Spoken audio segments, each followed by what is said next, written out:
Take a breath. You tuned in up.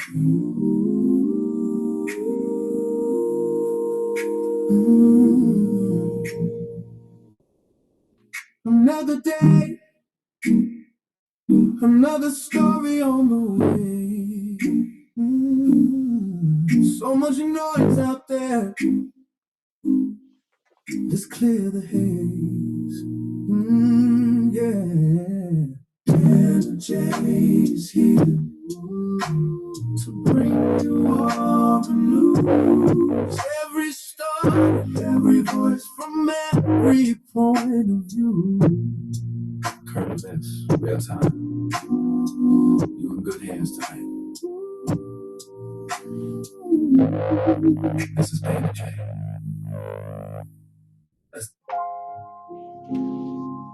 Dear Robin, it's really hard fighting for you. The ones you're listening to are the ones hurting you, stealing from you, turning on you out here. I'm trying to keep you there.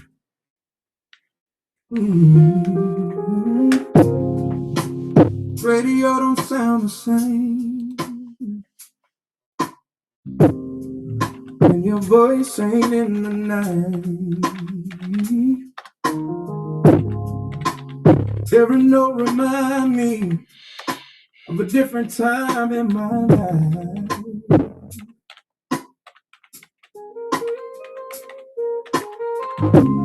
They don't know what you meant to us.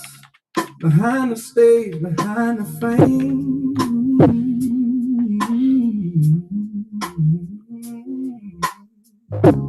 I'm just missing the man I knew, while the world just say your name. Robert Sylvester Kelly, yeah. I'm talking to the walls again, praying that you hear this Dana J song. Trying to separate the noise from what was right and what the feds said what went wrong.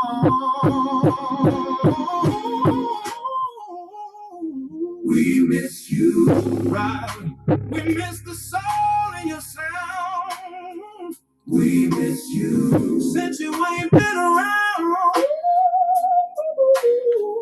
We've been hurting, watching legends fade away.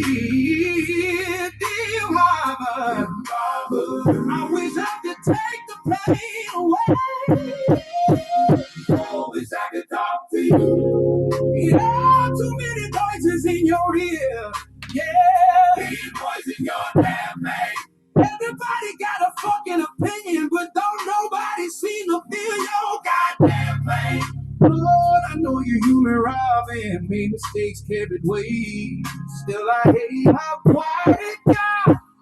Your music used to be so vibrant. Used to vibrate. If I could sit you down, just me and you. No crowd. I tell you, don't let the world define your whole life now. You more than headlines, more than the fall, more than the industry take down. You're still somebody's soul. We really changed the song. We made the song. We made the song.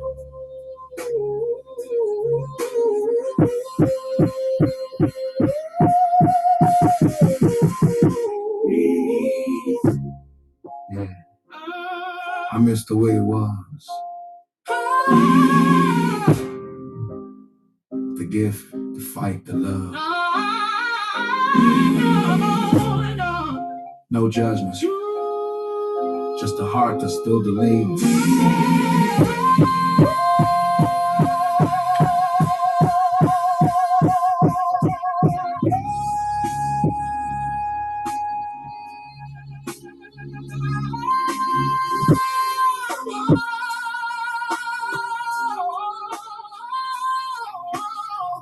From one soul to another, from a side to another, just so get above the noise. It's about this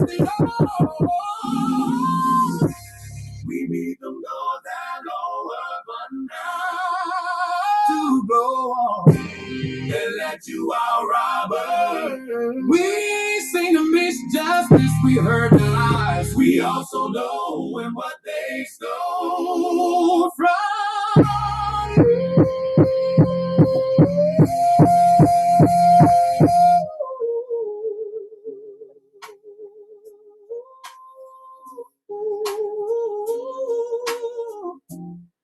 This is for you, Robert Sylvester Kelly.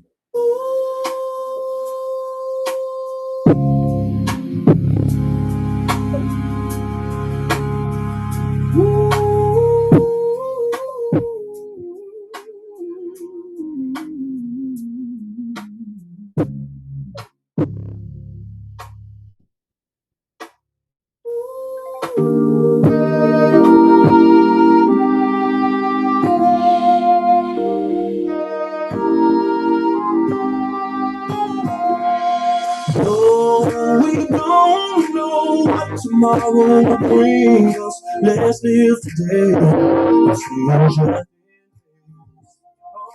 although we don't know what tomorrow will bring us, let's live today.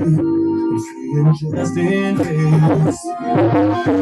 Dear world, I'm writing this letter in an attempt to make things just a little better. This is about living through life's stormy weather, because the truth is that we're not gonna live forever. And that's my point. Well, let me start with my boy, this dude 15 in a joint. Man, he could hoop, but he loved the street life. Couldn't win pro, instead he chose the street life. He turned rapper and wrote about the street life, but still could not make it out the street life. And one day he bought a clock. Wait, now page number 2 will take you to another block. A man and his wife can't get along, all they do is fight. Those too stubborn to apologize, and sometimes it gets so bad they hope each other die. And one day she couldn't take it no more, so she decided to run out of the door. She jumped in the car and swerved off in the rage, and baby I'm sorry was a whole story. We don't know what tomorrow will bring us. Let's live today. See, I'm just in case. Now that my homie done bought himself a gun, he stuck up some liquor stores, now he's on the run. Do anything to avoid the police. Now he's strung out on drugs and life is getting deep. To anyone who will do anything, give him the chance and he steal anything. Next thing he did really screwed up his life. But first let's go back to the husband and wife. And he's on the phone with his pastor, and she's on the phone with her mother. He tells his pastor the woman is driving me crazy. Then swore up and down she's not the same lady. She says, Mama, the man's been treating me so bad, and ever since we found out that I couldn't have babies. Then Mama says to her, girl, hold on. Pastor says to him, be strong. Oh, we don't know what tomorrow will bring us. Let's live today. See, I'm just in case. Oh, we don't know what tomorrow will bring us. Let's live today. I'm just in case. Now there's a warrant out for my boy's arrest, cause he done went and stabbed someone in the chest. Man on drugs, it's got him breaking all of the rules now. His face is posted up and all over the news now. Meanwhile, on the other side of town, the husband and wife are starting to break down. She says to Mama, maybe I ought to call her. And Mama said that that's the spirit. He says to Pastor, maybe I should call and say I love her, and say I'm sure she loves to hear it. Then she gets a call on the other line. It's the doctor saying your test results came back fine. Congrats, girl, you're pregnant. Then she cries, finally a miracle sent from heaven. Now meanwhile, the other side of town, all hell broke loose, going down. Cops chasing Reginald all over town. He's running everywhere like a running real wild. And meanwhile, in the same fiction, here is where I need y'all to pay close attention.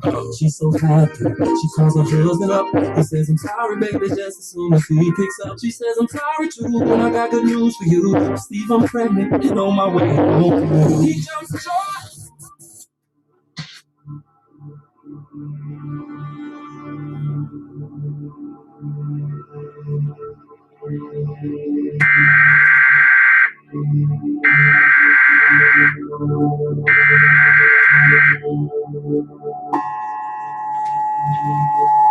This is not a test. This is your emergency broadcast system announcing the commencement of the annual purge sanctioned by the U.S. government. Weapons of Class 4 and lower have been authorized for use during the purge. All other weapons are restricted. Government officials of ranking 10 have been granted immunity from the purge and shall not be harmed. Commencing at the siren, any and all crime, including murder, will be legal for 12 continuous hours. Police, fire, and emergency medical services will be unavailable until tomorrow morning at 7 a.m. when the purge concludes. Blessed be our new founding fathers and America, a nation reborn. May God be with you all.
Oh my Lord, didn't it rain?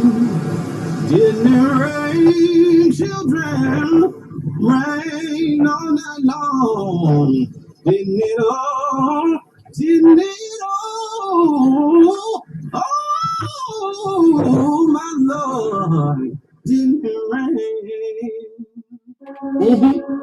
You can't run from it. You can't deny it. You can't pass it off. It's your call. God knew what he was doing. He knew who he was calling. And he expertly and intricately detailed every aspect of your life, your being, your persona, your psyche, your physicality, everything about you, from the texture of your hair to the color of your eyes to the way that you laugh to the fingerprint on your thumb, and everything is connected to your calling. And until you walk into the fullness of the thing that you were created for, you will find yourself frustrated. You're called.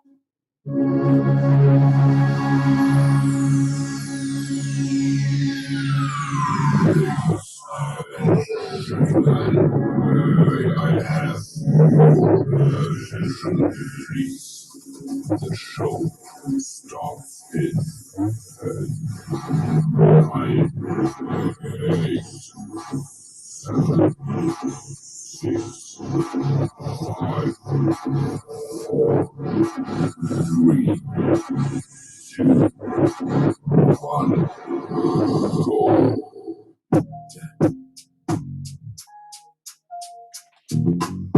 Take a breath. You tuned in now. Dennis J. I'm just with you. Yeah. Another day, another story on the way. So much noise out there, hard to know what to believe. I ain't here to hype it up or tear it down. Just bring the truth to light, let it speak out loud. Yeah.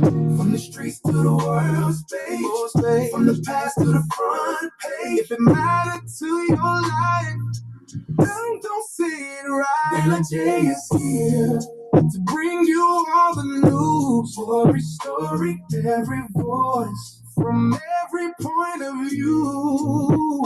Ain't a day is here. Current events, real time. Sit back, lock it. Tap your ears. Yeah. You in good hands tonight. You good now. Yeah. Stay with me. I know the world feel heavy when you turn it on. Mm-hmm. Every headline make you wonder where we coming from. Mm-hmm. But knowledge is power. When it's done, we care. So I slow it down, break it clear and fair. No rumors, no disguise. Just facts in human lines. Human lines, it's to touch the people. Then it crossed my mind. Energy is here to bring you all the news. Every story, every voice, from every point of view. Energy is here. Current events, real time. Sit back, lock it up your ears. You in good hands tonight. This ain't just talk, this conversation. This ain't just news, this information. For the fakers, for the seekers, for the ones who want to know.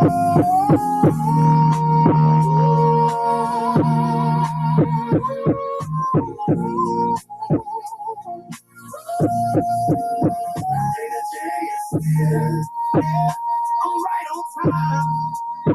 Bring it back, we need to play ours. One story at a time. So stay right where you are. Let's talk about what's happening now. And where we really are. this is Dana J.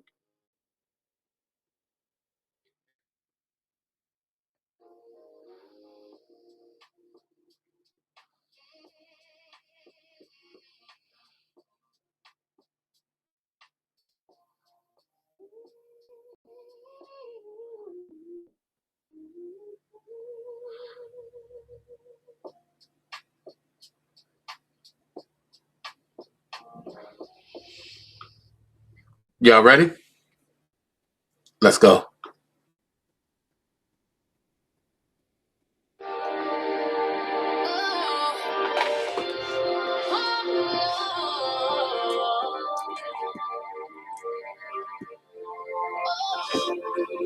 K! Dear Rob, you won't believe what I'm going through. Trying to hold this music down just like you told me to. Every day I pray and cry cause I hear what they say. It's so fucked up that it even had to go this way. I get lost sometimes, I'm in a different space. All these users around me that I'm in your face. Driving chaos. I see you survive. They take the time to say what's wrong or right. All I know is I'm about to tell the story. A lot of pain and a lot of glory. Yes, that's right. I was trying to take my life. Oh! Get my feet back on the ground. If I don't go down, man, I'll be around. Always trying to help people out with them same motherfuckers. Big food out my mouth.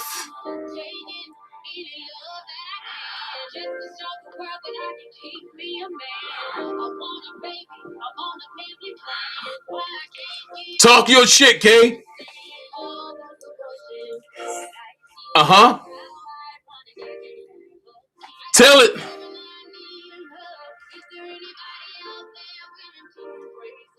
Uh-huh. The word from God.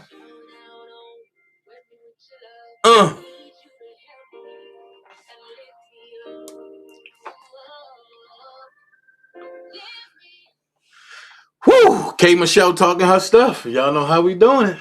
What up, Dream Team? What's going on? Yeah. What up, Dream Team? What's going on? Oh, we gonna talk some shit today. We gonna talk today real quick. Man, y'all see the title. Let's talk Robert Kelly Saga facts and P. Diddy lawyer hacks. And then we got some other stuff going on that we're going to talk about. And again, I'm going to drop some little bombshells. And, you know, yesterday, my live got cut short. They rumble switching platforms and doing some stuff with it. So, you know, just like I don't know, YouTube and Rumble, they going back and forth. So YouTube cut out first. And then I got angry. I just said, forget it. So that's what happened yesterday. But today, baby, we going all the way in. If you want to donate, we gonna go there. If you want to donate, just go ahead and donate if you want to. You can donate if you want to. I'm gonna say it again. You can donate if you want to. You can only donate if you want to. Um, at the bottom of the screen is a box with a dollar sign in it. That's called the super chat. You go ahead, hit that super chat. On Rumble, you hit the super bag. But if y'all want to hit me up with the Cash App, this dollar sign official Dana J. You know, nothing too big, nothing too small. Dana J, appreciate everything. And I appreciate it all. But all of that is voluntarily. All of that is just the voluntary do stuff. If you just feel like you want to do it, just do it. You know what I'm saying? What's mandatory is that you violate the hell out of me and hit that like button. Hit that subscribe button. Because we would love to have you over here with the Dream Team. Only if you mean us well. If you with drama and all of those stuff, stay away. So hit the like button. Hit the subscribe button. Share me out to different people. Let the world see what all of y'all love to see. And also don't forget to join. Because we're going to be doing some things exclusively. Only for members. I'm really thinking, and I'm telling y'all now, go get the Rumble app. Because I'm really thinking about switching things up in the next month or two. I might just run YouTube just for members only. I'm thinking about it. I'm not saying I'm going to do it. I'm thinking about it. All right. I might just do members only on YouTube and go full-fledged Rumble. You know what I mean? I'm thinking about it. I don't know yet. However, y'all that's in the chat, y'all give yourself a round of applause. Y'all give yourself a round of applause. Y'all pat yourself on the back. The early birds are in the building, baby. The Dream Team early birds are in the building. And they was here before I was here. Psych. I was always here. I just be behind the screen. That's all. Listen. I'm jumping right in. So I ain't calling nobody out by name in the chat, but Dream Team, y'all know who y'all are. I love every last one of y'all. Everybody support one another. That's how we gonna rock it. Cause I got some commentary. I got some content to talk about. And I'm telling y'all, I'm talking about some R. Kelly today. I'm talking about some Diddy today. We got some things to talk about. You feel me? But before we get into the R. Kelly and the Diddy stuff, I told y'all 6 years ago that on the horizon, there's this thing called the deep fake. And I'm sad it took 6 years for this to happen. But I have showed y'all how R. Kelly was a victim of every circumstance that came up new because they was trying to get him. And folks telling me, oh no, Dana, you don't know what you're talking about. Oh, the deep fake, but ain't none of that real. Well, feast your eyes on this. An Ohio man, an Ohio man is the first person in the U.S. convicted under new federal deep fakes law. So there's a law now. And again, I'm going to be honest with you. I think Michael Avenatti needs to go back to jail. I think Michael Avenatti needs to take his stake in what he did in a deep fake. But let's read. Columbus, Ohio. An Ohio man is believed to be the first person in the nation to be convicted under a new federal law for using AI-generated, sexually explicit images of women to intimidate and harass them, prosecutors said. James Strahler, 37, pleaded guilty on Tuesday, April the 7th, to cyberstalking, producing obscene visuals of child sexual abuse material, and publishing digital forgeries. According to the U.S. Attorney's Office for the Southern District of Ohio. His conviction for the publication of digital forgeries is covered under the Take It Down Act, which was enacted in 2025 by federal lawmakers and signed into law by who? The best president in the world, President Donald Trump. Dominic Gareis, the U.S. Attorney for the Southern District of Ohio, said his office believes Strahler is the first person to be convicted under a provision of the Take It Down Act. Strahler will be sentenced to at a later date, the U.S. Attorney's Office said in a news release. Start the day smarter. Get all the news you need.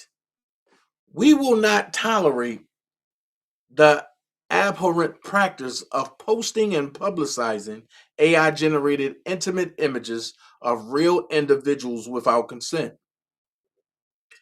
Gareis said in a statement, "We are committed to using every tool at our disposal to hold accountable offenders like Strahler." Prosecutors accused Strahler of using AI to create non-consensual images and videos of adult women and minors. He generated over 700 images of both real victims and animated people, and also sent harassing messages to his adult victims, according to prosecutors. This dude crazy. His criminal conduct was first reported to the Hilliard Police Department and the Delaware County Sheriff's Office before the case was referred to the Federal Bureau of Investigation. Prosecutors said Strahler was later arrested on federal charges in June 2025. Court records. Ohio man created sexually explicit deepfakes of women and boys. According to court records, Strahler had more than 24 AI platforms and 100 AI web-based models installed or downloaded on his phone. What in the world? He would use phone calls, messages, and online postings to harass the women. Court records stated that from December 2024 to June 2025, Strahler sent messages to at least 6 adult females, including 3 former romantic partners, that included both real and AI-generated nude images. In one instance, Strahler created a video using AI to show one of the victims engaged in sexual acts with her father, which Strahler then sent to the victim's co-workers. According to court records, Strahler would also message the woman's mothers and demand nude photographs in exchange for not circulating explicit images that he would create. What?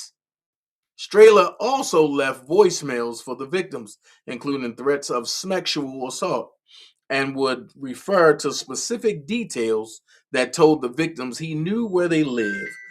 Court records state. Hold on, y'all. Hold on.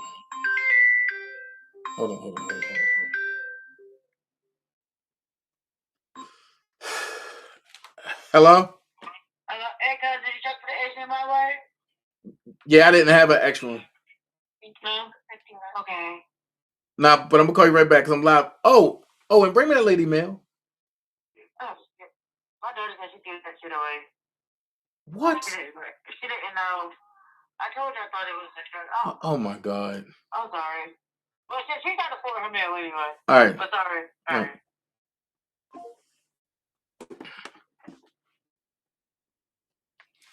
Sorry about that, y'all.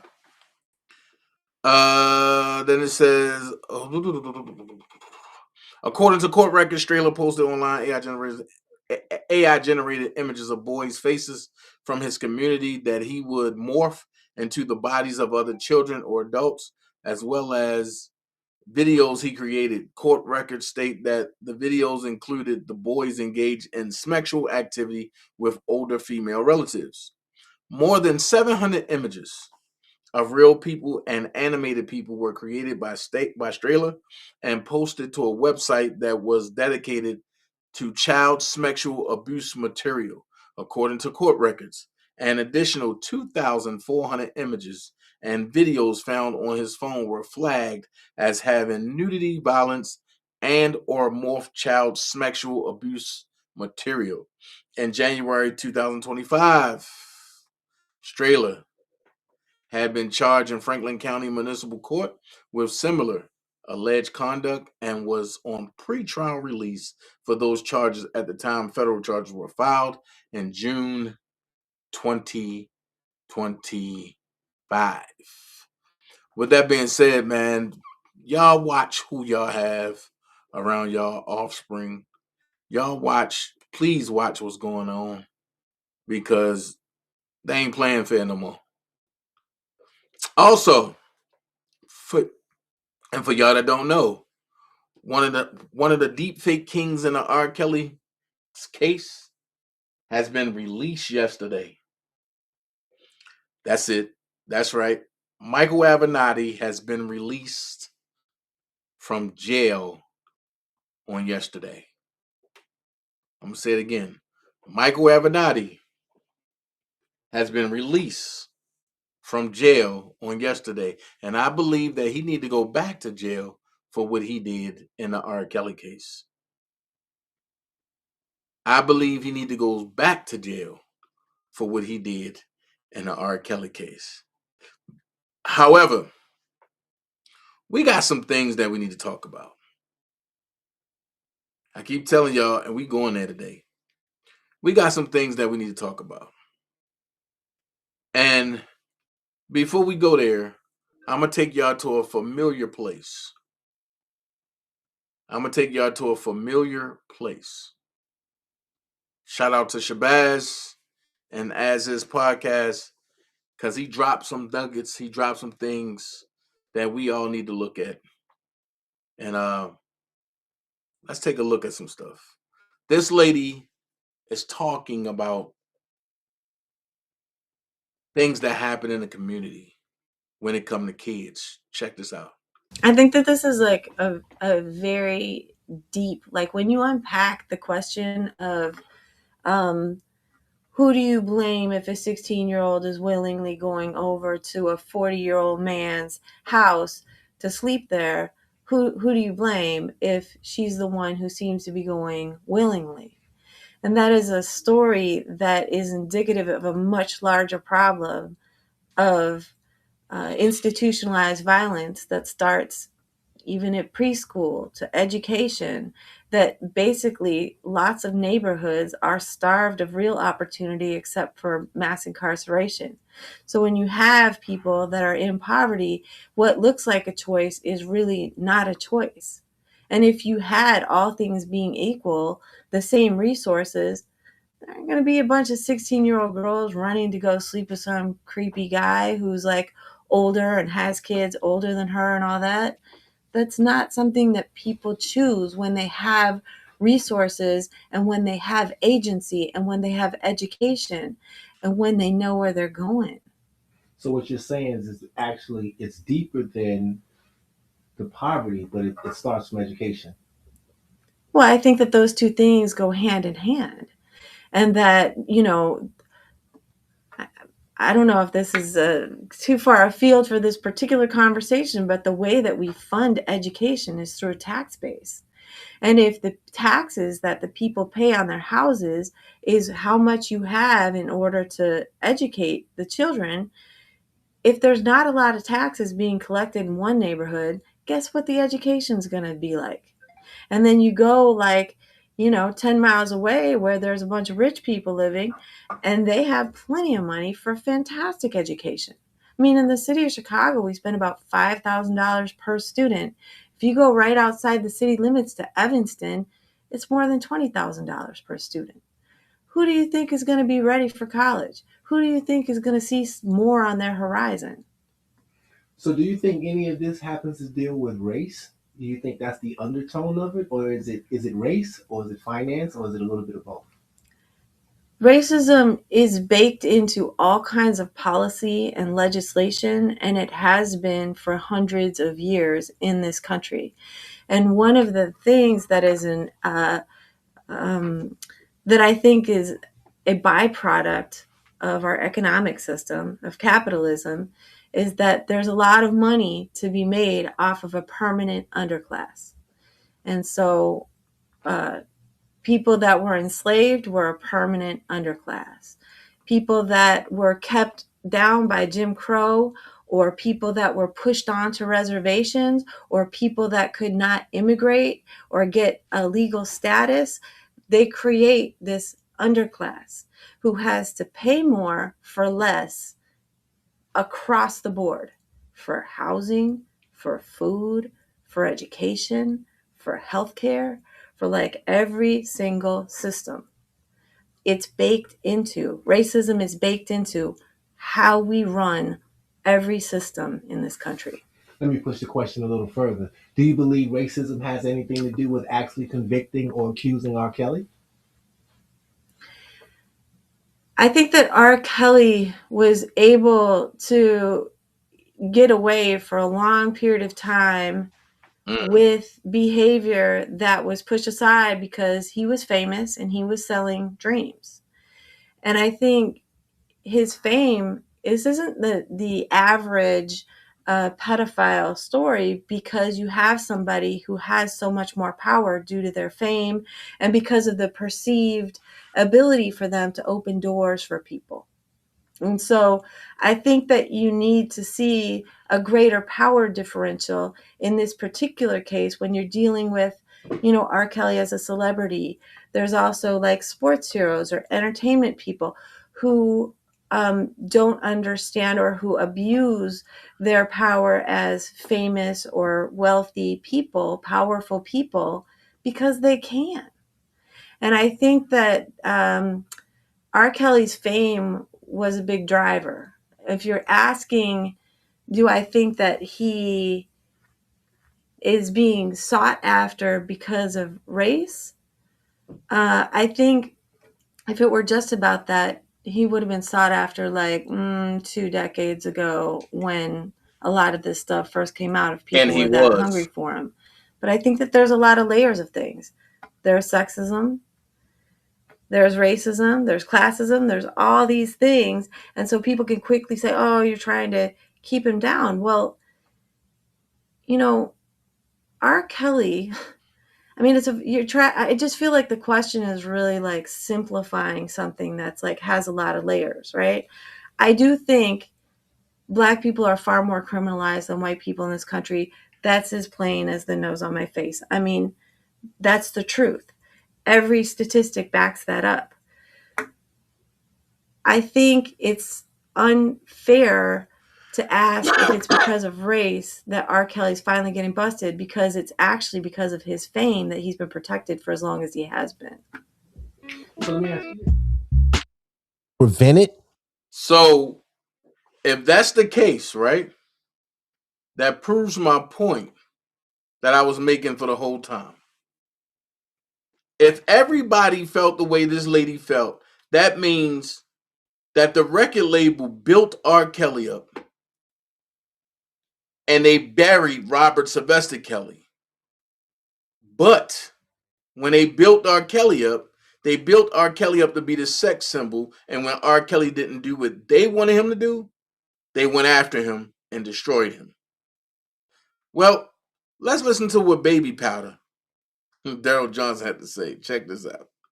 Now, we don't do that. We just throw away the key and say guilty. Or we, open up the door and let them out. But nobody goes after the core of the cause. You understand? And be mindful, again, I'm just a little old nigga from the streets. And I see that Talk through your shit, experience, Shabazz. with age, with time, with dealing with people, and being able to admit my faults. And one of my faults was secretly, I wanted it deep enough and bad enough to be conned by Daryl with his promises of producing a show. I don't have a problem with admitting that. You know what I'm saying? Like if somebody if Russell Simmons runs in front of you right now, and although he may not be who he used to be and promises you a record deal, you might buy into that simply because you know the history of who? Russell Simmons. Now, although the industry might have, ostracized him and he might be going through whatever it is, it's not going to take away the fact that he's Russell Simmons. You understand? Like, you can't take away the fact that Mike Tyson is Mike Tyson. Even though he lost, there was a time where everybody knows he would knock you from north to west. And that's what we've bought into. And this is how people are allowed to get into organizations and become conned. And the reason why is there is no one to sit inside of that organization and think objectively. And even if you have the power to think objectively, the reason why they don't allow it is because they're going to say, Shabazz, shut up. You from the hood. How you know all of that? They're never going to take you serious because according to statistics and school and whatever, you're not qualified to tell it. But at the end of the day, and this is what I stress to my people, you are. This is why I always say never let nobody tell you that you can't do this or you can't do that, because you don't have something in front of your name or you don't have the experience that they think is experience. You can't say, I'm not going to say this and I'm going to keep my mouth shut, because they are not smarter than us. They're just not. And once we learn that, we'll be better off. And once we also learn that, Daryl wouldn't be able to exist, because Daryl has conned many people. He's got cases right now. Take a look at him and you decide if what I'm saying is true. Okay, well, first question I want to ask you is define and explain exactly what you meant on the Gayle King interview. Well, I think it was misinterpreted, number one. I think it was blown out of proportion. I met Miss Kelly 8 months ago, and I arrived at Trump Towers unannounced. Mr. Kelly it seemed that he had just woken up, and then Wait a minute. He met Mr. Kelly 8 months ago. This was done in 2019. So for the people that said Daryl Johnson been around since the early 2000s, you are lying. Because Daryl Johnson just told you himself he only met him 8 months ago. This was in 2019. He said he arrived at Mr. Kelly's home, and Mr. Kelly was asleep, and Mr. Kelly didn't know he was coming. Just wanted to clear that up for some people. Let's go. he had went into, I guess, the studio. He had been in the studio, I guess, doing some songs or something. I'm not really sure. He came out. We talked. Mr. Greenberg, Stephen Greenberg, was with me. We went in and we had a good conversation. He was a very interesting, quiet, humble person.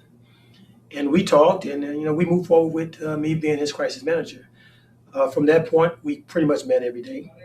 At some point, we were either at Trump Towers or at his apartment. I was one of the few people that had access to him. And a lot of times I went without Mr. Greenberg. We would meet, and the evening time he was like, "Well, let's meet here," and we'd meet and we would talk, and I would give him different scenarios on the approach and what needed to happen. Different things. I'm not an attorney, but what the motion looked like, what to expect, what would be coming. We talked about the Mann Act early on. I advised Mr. Kelly that he would probably be charged more than likely 99% with the Mann Act. I told him about Chuck Berry. He took a 14-year-old girl across state lines, and he spent 3 years in the state penitentiary. I explained that to Mr. Kelly. I also told him about. I got to interrupt you. That is a great observation. What do you think the differences is in today's world with people that are charged with that kind of stuff? Do you think it sets a precedence between black and white? Is there some type of a race issue that underlines all of this? Because there are other entertainers who have been charged or who have been accused of this and it's been swept under the rug. Why is it such a targeted attack on Kelly? I would say this. You look at, we can go back. We can go back beyond Michael Jackson. Let's use Michael Jackson. Whitney Houston, Prince, Bill Cosby, James Brown. We're finding out possibly he was murdered. All of these people, if you combine them together, R. Kelly has the greatest archives of music ever combined. He is a cash cow. And so without Kelly out of the way, you have who owned the royalties? Who's going to be in charge of that? That's what you got to look at. I just believe that the greater thing is Michael Jackson had the Beatles and Elvis Presley. Look what happened after he died. They said Prince owned all of his rights. His estate was broken up to 6 different ways. So Whitney Houston died broke. Tyler Perry paid for her funeral, flew her body, paid for the entire thing. If you look at these people in the organizations that are backing them, it's almost like when they're done with them in their 50s, they throw them away. Whitney in her 50s, Michael in his 50s, Prince in his 50s. So do you think it's a coincidence that they all happen to be African American? No, I don't think so. I think this has been going on for a long time. I think No problem. it's systemic. It's been going on, for the last 40, 50, Well, 60 J-Rock. years. So you would say, or you would agree that race? Absolutely, race is a part of everything. Race is a part of everything we do. It's a part of the fabric of who we are as a country. And I think moving forward, I mean, look at the Beatles. None of them been charged ever. Rolling Stones, none of them been charged. Um, we know in the 60s, 70s, 80s, and 90s, these people were wild. We know some of the things they did. Not one accusation against any of these Caucasian artists. We're finding out that now that's Bill Cosby, 56 woman. One woman brought him down. One woman. But how is it that we can say this? And I agree with you 100%. But yet, the people that point the finger at R. Kelly, they're black. How do we address that? Well, we have always been our greatest enemies. I go to the cleaners in Atlanta. There's a guy that sits on a stool every single day when I pull up. He say, "Watch them crabs. Crabs in the bucket." This is what he says to me. I'm not calling those who are making accusation crabs. I'm telling you, that's what he says to me. He said, "You got to watch people that are close to you that look like you. Those are the people that's gonna bring you down." And for a while, I did listen to him, and I started thinking, I'm like, he's right. Facts. We know what the white man's gonna do. We know his intentions are clear. He's gonna tell you what he's gonna do in your face. You're gonna know his intentions. The difference with us and them, we stab you in the back and we laugh in your face. So this problem's been going on. Our greatest weapon against ourselves is probably not sticking together. How do we stick together at a time with R. Kelly? In the R. Kelly era, what can black folks do to prevent or be proactive against some of these accusations and charges? Wait. America, I've said every single time I've stood at a press conference, America is the greatest country in the world. When we get it right, we get it right. But when we get it wrong, we get it wrong. A lot of people didn't agree with the O.J. Simpson verdict, but he was found guilty on one hand, innocent on the other. Those who, when he was found guilty, they celebrated. When he was found guilty, they didn't celebrate. When people got what they wanted, they were happy. We always say, whatever the judicial system says, that's what we're going to go with. The verdict of a jury, our peers. And I'm finding out we don't want to wait until a jury of 12 make a decision. We want blood. We want it now. If someone says that you've done something, and all of us are guilty of something, it just had to come out. Do you think that's why so many superstars or other artists are so reluctant, because they know that they've had some of the same accusations? I don't know. Everybody has issues. You had issues. I've had issues. Not what Kelly's accused of, but everybody has something.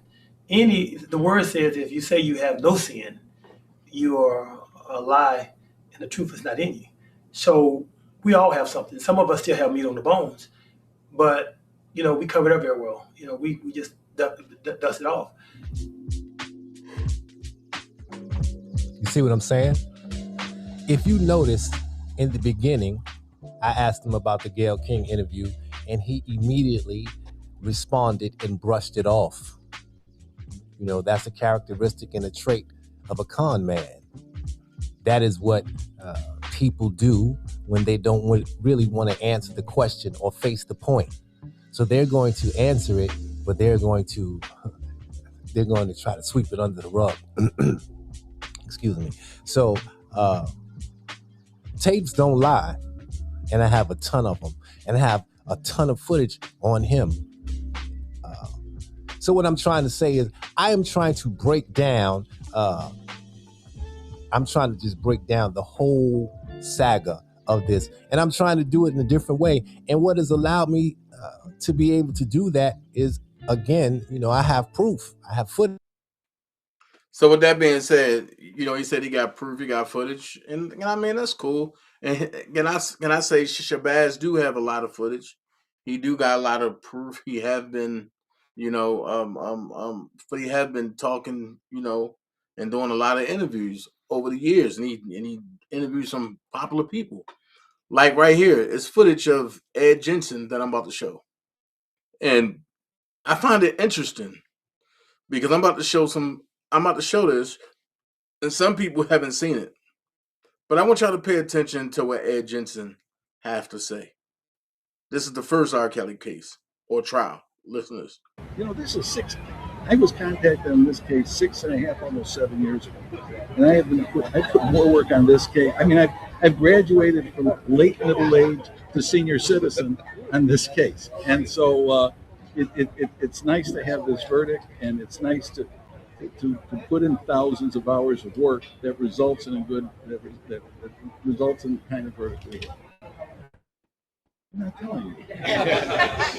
One of the witnesses indicated that Rashona's parents, or at least her father, was helping you guys with the defense and encouraging him to pursue you guys. Helping us. I never met the man in my life. Well, they said it was your witness. He testified that Greg asked Leroy to come talk. So I just wondered how much help they did give you. Greg asked Leroy to talk. That's the extent of it. That's we work for both of them. Have you had a chance? Those, with the exception of the 3 that testified, fourth. Have you had a chance to talk to the victim? Have you had a chance to talk to her? And Surprise. Now, let me tell you what you've just seen. You've just watched one of the assistants of Ed Jensen's blatantly lie and get caught in the lie, and then Jensen came to recover for him. He claimed that he never knew who Rashonda's father was. But Ed Jensen came in and corrected him and said, hey, this was Leroy. Now, there was some talk about, and I might be paraphrasing because I don't remember 100%, but the father was supposed to have gotten the news of what his daughter had done, and he bowed down and started crying on the floor or something similar to that. Regardless to whatever it is, what this piece shows you is that Ed Jensen, along with his assistants, actually worked with Rashona. However, Rashona didn't want to testify. Now, the question that comes to me is, what prompted Rashonda to want to work with Ed Jensen when the state was saying that she was 14 years old? Ed Jensen clearly knew her father and her. I will be safe to assume the mother as well. What does that show? That shows that there was some fuckery involved in it. Everybody's not going to admit to that, but you clearly see, and you can rewind this and look at his assistant again. He looked dead in the tape and claims, I do not know who Rashonda is. The reporter clearly says to him, that is your client. If that's not catching somebody in a lie, a bold-faced lie, I don't know what is. But there's more. Hold on.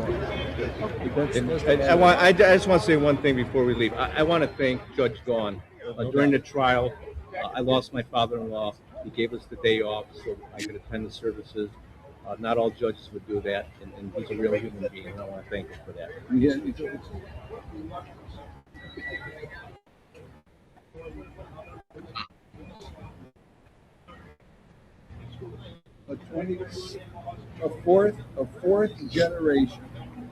a fourth generation tape that was filled with all sorts of video noise, where you couldn't identify, in my opinion, anything.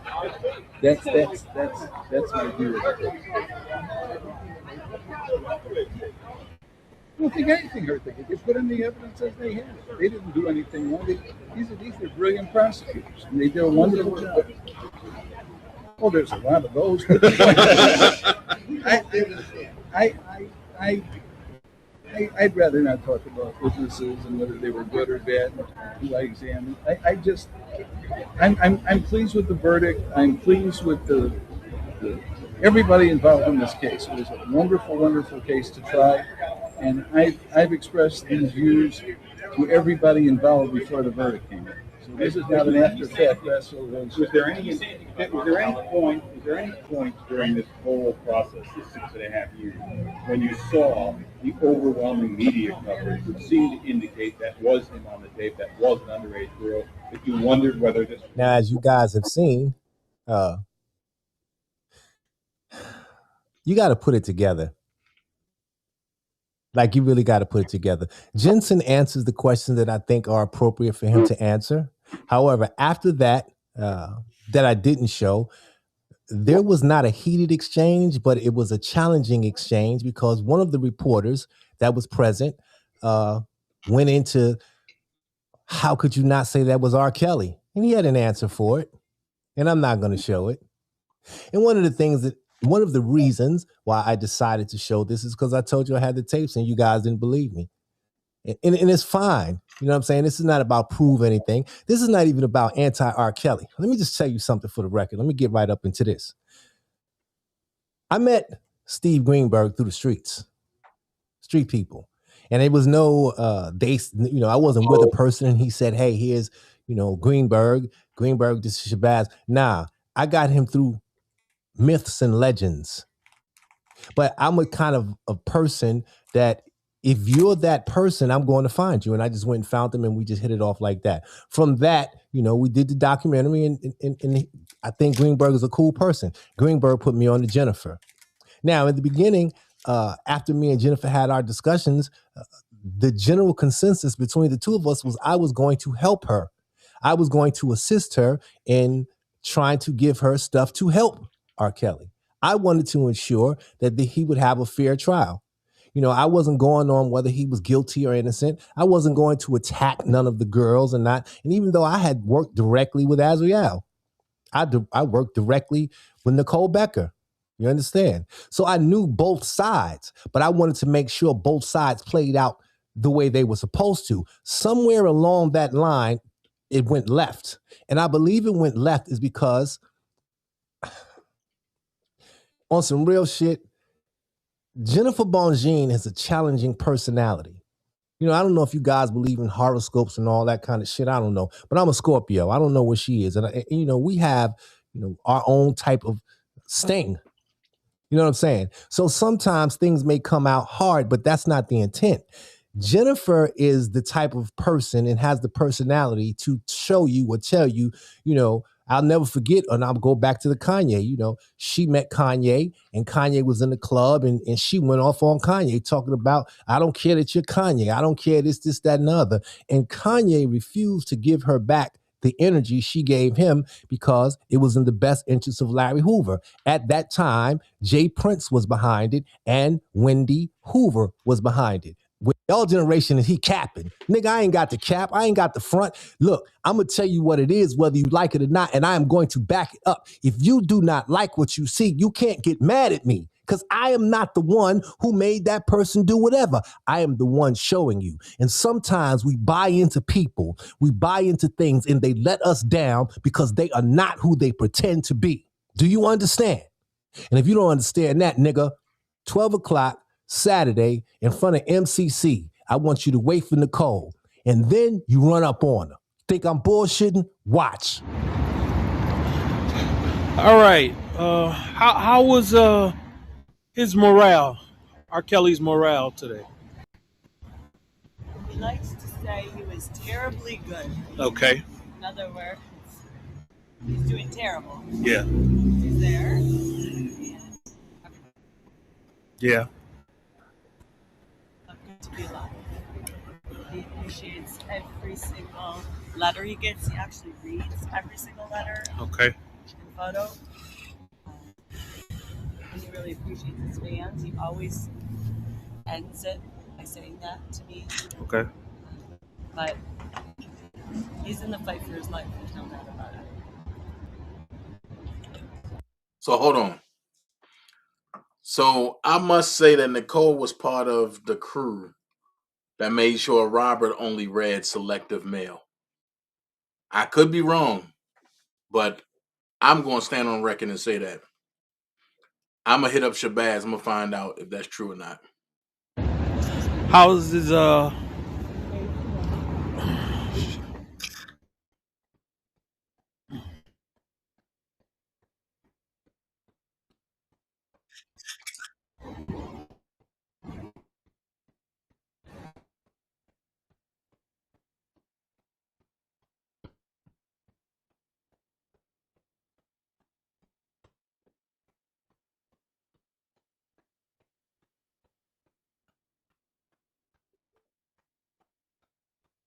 Wow.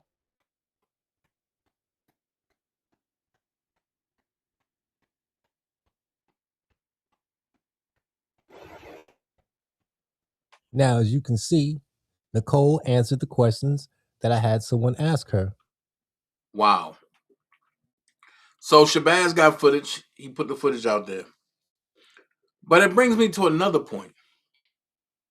It brings me to another point of when K. Michelle was saying that a lot of people should be in jail if Robert gonna be in jail. Well, I talked about interfering and obstruction to a federal case. I agree that these people should be in jail too. Let's watch. Was gonna got the cable cut back on in the trunk from here. Paid for it here.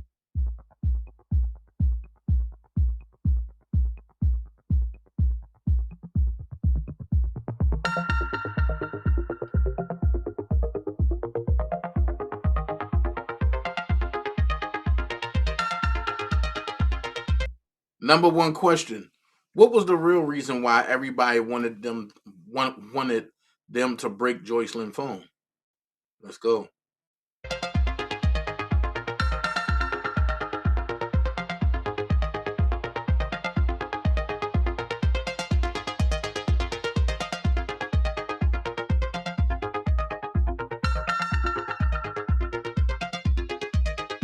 Question: did Taylor testify in court? I'm not for sure. I gotta figure out. It was so many people that testified. I gotta figure it out. Excuse me. But if Taylor was there with Azriel when they tried to when they tried to what's the words I'm using? When they tried to sway Joy, why Taylor didn't go to jail? Let's watch. And who is Taylor?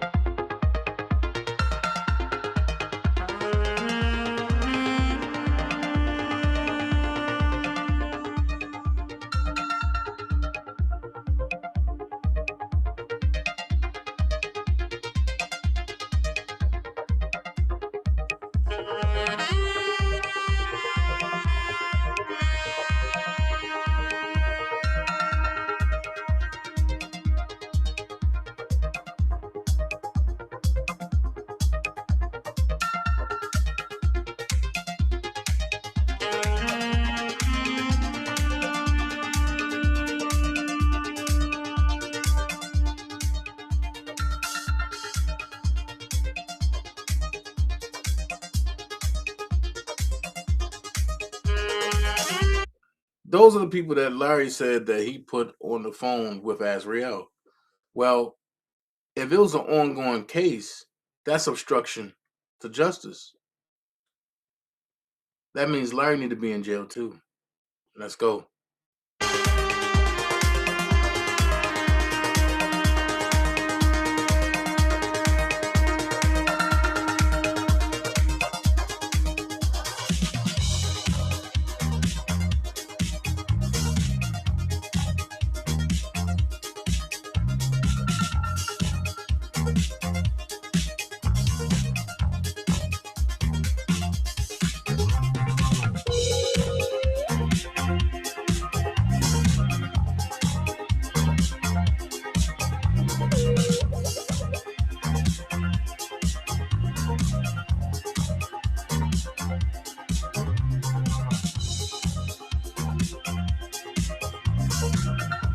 Wow.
This when the Savages tried to get in Joycelyn's apartment and she called the police on them.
Hey, that's my video.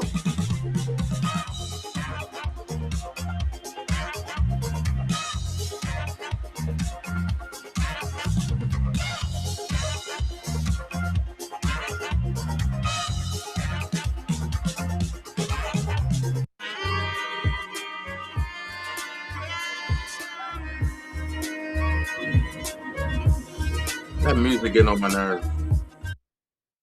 I'm just playing like this. The music getting on my nerves.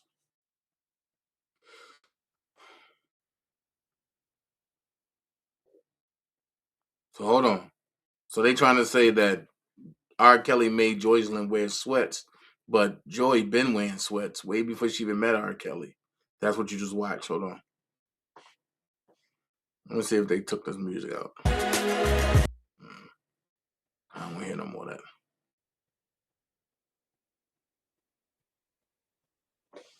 Pause. Jongelin contacted stalker Jim Dariagas on November the 2nd, 2016.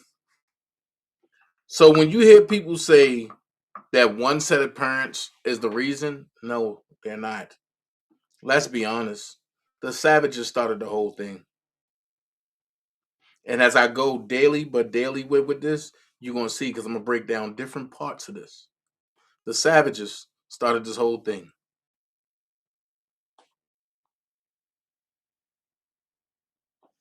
Look at this. Parents told police their daughter is being held against her will in R. Kelly's cult. This was July the 17th, 2017. Pause.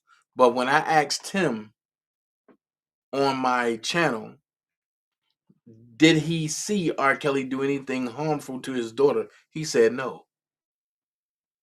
And he said somebody called him and told him that. So wait, if somebody called you and told you that, why would you go to the authorities and say that your daughter's being held against her will?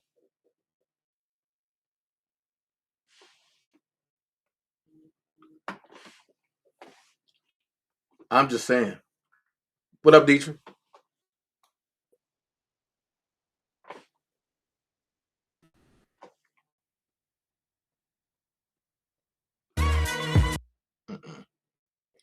This music is scary.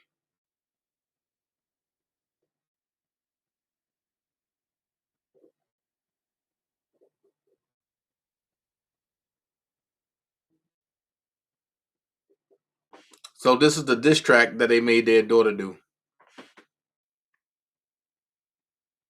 Because the Savages wanted a TV show that bad.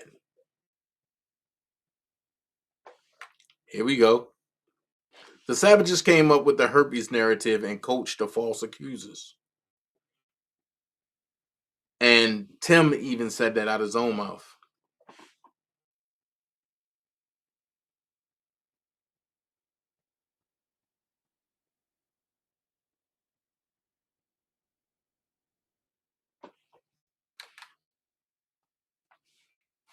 And as y'all heard me play 1,000 times, her mother even said that she didn't have herpes. So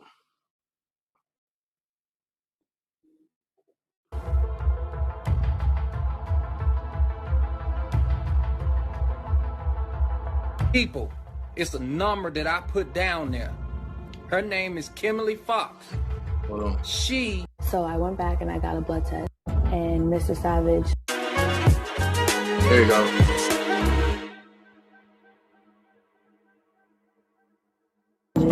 And Mr. Savage, he was like, I just want to let you know R. Kelly has an STD.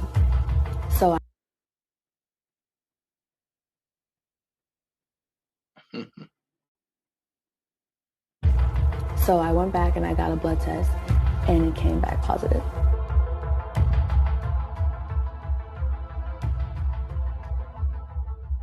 People, it's a number that I put down there. Her name is Kimberly Fox. She needs to be called every day until they do what they need to do in Illinois about this. It's another young lady that came out, and I'm telling you, her story is crazy. All the details I cannot share right now, but her story is crazy. With the transition that she made against your will and against your knowledge, why is it now, her being 22 years old, do you feel that she is being held against her will? I want to bring you in if you want to. Yes, please, Tim. The reason why I think my daughter's being held against her will, because my daughter is suffering from herpes right now. And she was given that disease by R. Kelly. So wait.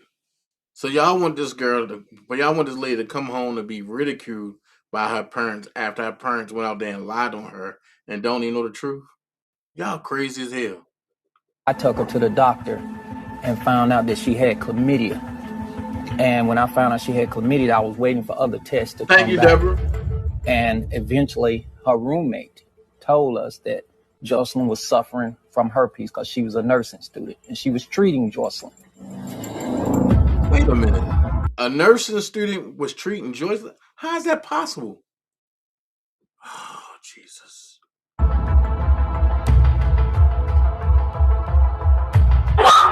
Yeah, she's going to jail. You was sleeping with me as a minor. Lying bitch. With me as a minor. I know how to fight. I'm pressing charges too. She's crazy. I'm pressing charges too. Kimberly, I feel sorry for you. You're going to jail, mama. You're going to jail, mama. Jail. Where my phone at? Where my phone? When Ash left here, she left here to go to Chicago to break Jocelyn's phone.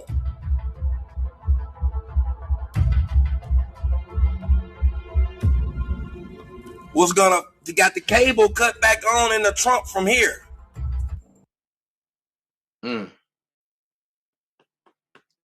Is she, and what evidence do you have she's being held against her will? My daughter is, right now, she's 21. Where he had rooms set up for like a hotel for the girls to stay in. And he also had a black room where they do different acts, sexual acts in. And then he had the separate rooms, 3 separate rooms, total 4 rooms in his house, which they have it all identical, set up. Where's the basement, though, Johnson? That y'all said he had people in the basement against their will. My daughter's severely brainwashed. She's brainwashed to the point where she says anything that he asks her to say. I've been reading the blogs. Everybody's saying that, we're lying. R. Kelly's not this monster. He's not that person. I've always been a fan of R. Kelly from day one. I was always defending him until I got behind closed doors, where you have to ask to be, take a bath, permission to shower, to eat, permission to go from one room to the next. He really manipulates your mind because of who he is and his fame. So I got a question. If that's the case, how was you able to leave so freely? If it wasn't because of his fame and you're happy because you're with R. Kelly, he wouldn't get away with doing the things they want. So as far as these girls, I feel like they've been in so long that they will need help because of the things that he puts in your head and make you believe everybody's against you. Okay, hold on. So Brianna said she went to break an iPhone that has the files backed up on the cloud anyway. Wait, let's think about that. That wasn't smart or helpful at all, if true. That's facts. And that was true.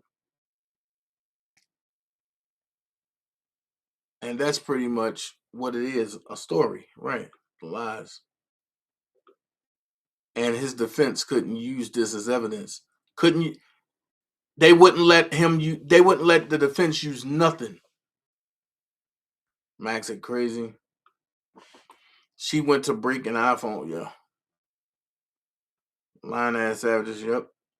Asante, none of those things are illegal. Facts. But you can't tell people that though.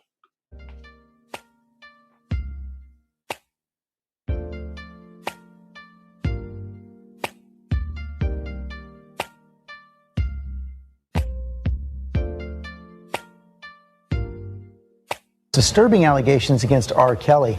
Report in BuzzFeed details allegations the singer is holding 6 women against their will at his homes. The parents of one of those women spoke out at a press conference Monday.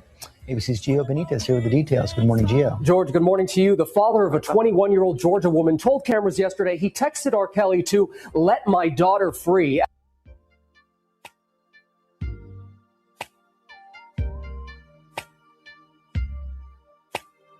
As another woman who says she lived at one of his properties also spoke out, saying she had always defended the music superstar until she got behind closed doors. I believe I can fly. R. Kelly. So that's one of the so-called lies that they brought out, you know what I mean? She comes to do something, but it wasn't a break no phone only. Yeah. I don't think that's true, Dana, feel me? I don't think she was there to break no phone. That was part of why she was there. Now the other part, I don't know. But that's part of it. So we're gonna get into we're gonna get into the meat and the potatoes of the R. Kelly for the day. My girl K. Michelle is gonna break it down with something. This is Jason Lee show that K. Michelle was on, and she talks some things. She break it down. Shout out to Jason Lee. I just gotta give it to him. Jason doing his thing. Check it out. Or nothing can happen. There's always another star in the corner waiting to come. So you have to do your job. You have to do what it is. And I just feel like that. Like at this point, I burned so many bridges. Like years ago. You know, you have too, Jason. I have. Burn bridges. But I'll burn a bridge that I don't ever need to cross again. I'm okay with that. Once I know I don't ever have to cross it again, bye. And I'm out. You do know that if you need someone to sit and talk with you on your new show, I would love to be your co-host and some things. We should listen. K. Michelle. I would love K. Michelle because we kind of do great together. K. Michelle is the only person I've ever interviewed in one of my homes. Remember when I lived in that apartment? Yes! You were the only, and I remember when I invited you over, I was like, okay, this has to go well because she'll be able to come and kill me. Like she'll know where I live. I would never do that. No, but we had a good time then. We had a good time when I interviewed you. When we talked about all the R. Kelly stuff. Why are we not talking about that? Because the only question I have for you with R. Kelly is, have you written him a letter? And if no, so, no, you being shady. Are you being shady? He's in prison.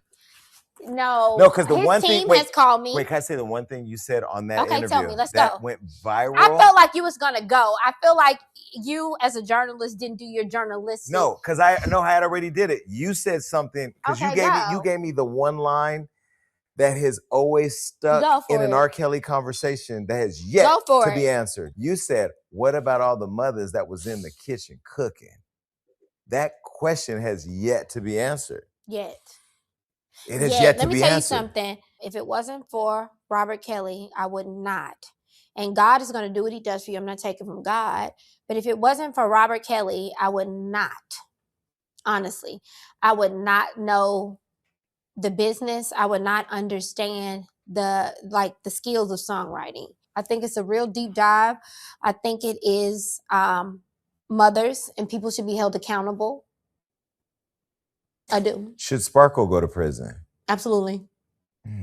Absolutely. Because did you want me to say something else? No, because I just saw the young girl who we saw in that video speak out recently, and she threw Sparkle under the bus, and Sparkle was trying to kind of dance away from it, and I'm like, you know what? I can't say, okay, I don't know in detail what Sparkle gave out in that, but if you, like, there's things that I know, but I didn't witness. You know what I'm saying? You hear things, but you didn't see the things. You feel like people should go to jail, but you didn't witness those things. So for me, I can't crucify nobody in that. From what I hear, okay, yeah. Men are different with different women. And I consistently say that. From my abuse, the man that I witnessed is different from the man that this person dealt with. Rob, I saw this whole blog that was saying that he beat me up so bad and that I took that and no, Rob didn't hit me. I didn't go through an abusive Rob. And I don't want to have people mad at me. I don't want to any of that, but I'm going to be real. what's your truth? My truth with Robert Sylvester Kelly, and I even spoke with Lifetime about this because I didn't want to be on Surviving R. Kelly because my point of view was different. If you're going to present a person and a cultural icon, even if in their, wrong, you still have to present all forms of an icon. Like if you're going to talk about Diddy, if you're going to talk about every man, we're going to talk about Dr. Dre. If you're going to talk about it, talk about it. With Robert Kelly, his thing never with me was any type of abuse or anything like that. Robert Kelly always saw me as nothing. I might have loved him, but he didn't see me as nothing more as motivation for writing. And he respected my writing. I wasn't the woman he wanted. And even though I wanted him. Did you? I did. So hold on. Let's go here. K. Michelle looked way better than everybody that was on Surviving R. Kelly. And she said she didn't go through no abuse. And then she said he really ain't want me. Which now makes you have to look at everybody from Surviving R. Kelly and everybody that graced that stand as a liar. Because you mean to tell me he never raised his hand or swung on K. Michelle, and K. Michelle got more mouth than anybody, and trust me, she will get under your skin quicker than anybody. So now you mean to tell me that he beat them but didn't raise a hand on her? Somebody lying. And K. Michelle has been so consistent from day one about everything she had experienced with Robert. Let's finish. I did. I thought he was the most genius of creatures. Like when things go down and you like watch a real Robert Kelly story, music is the universal language. Robert is absolutely completely wrong in the things, but those people around him never corrected him. That's not an excuse, Jason, because I am a woman advocate. Like I'm gonna get in there for a woman. If you tell me a man did something to you, okay, we ride it done. Is Drea Kelly a victim? Who? Drea Kelly. Absolutely not. But that's not for me to say, right? But that's how I can feel. Yeah. Can we do feel? Yeah. You wanted snow, and he had a whole team come bring you snow. You know what I'm saying?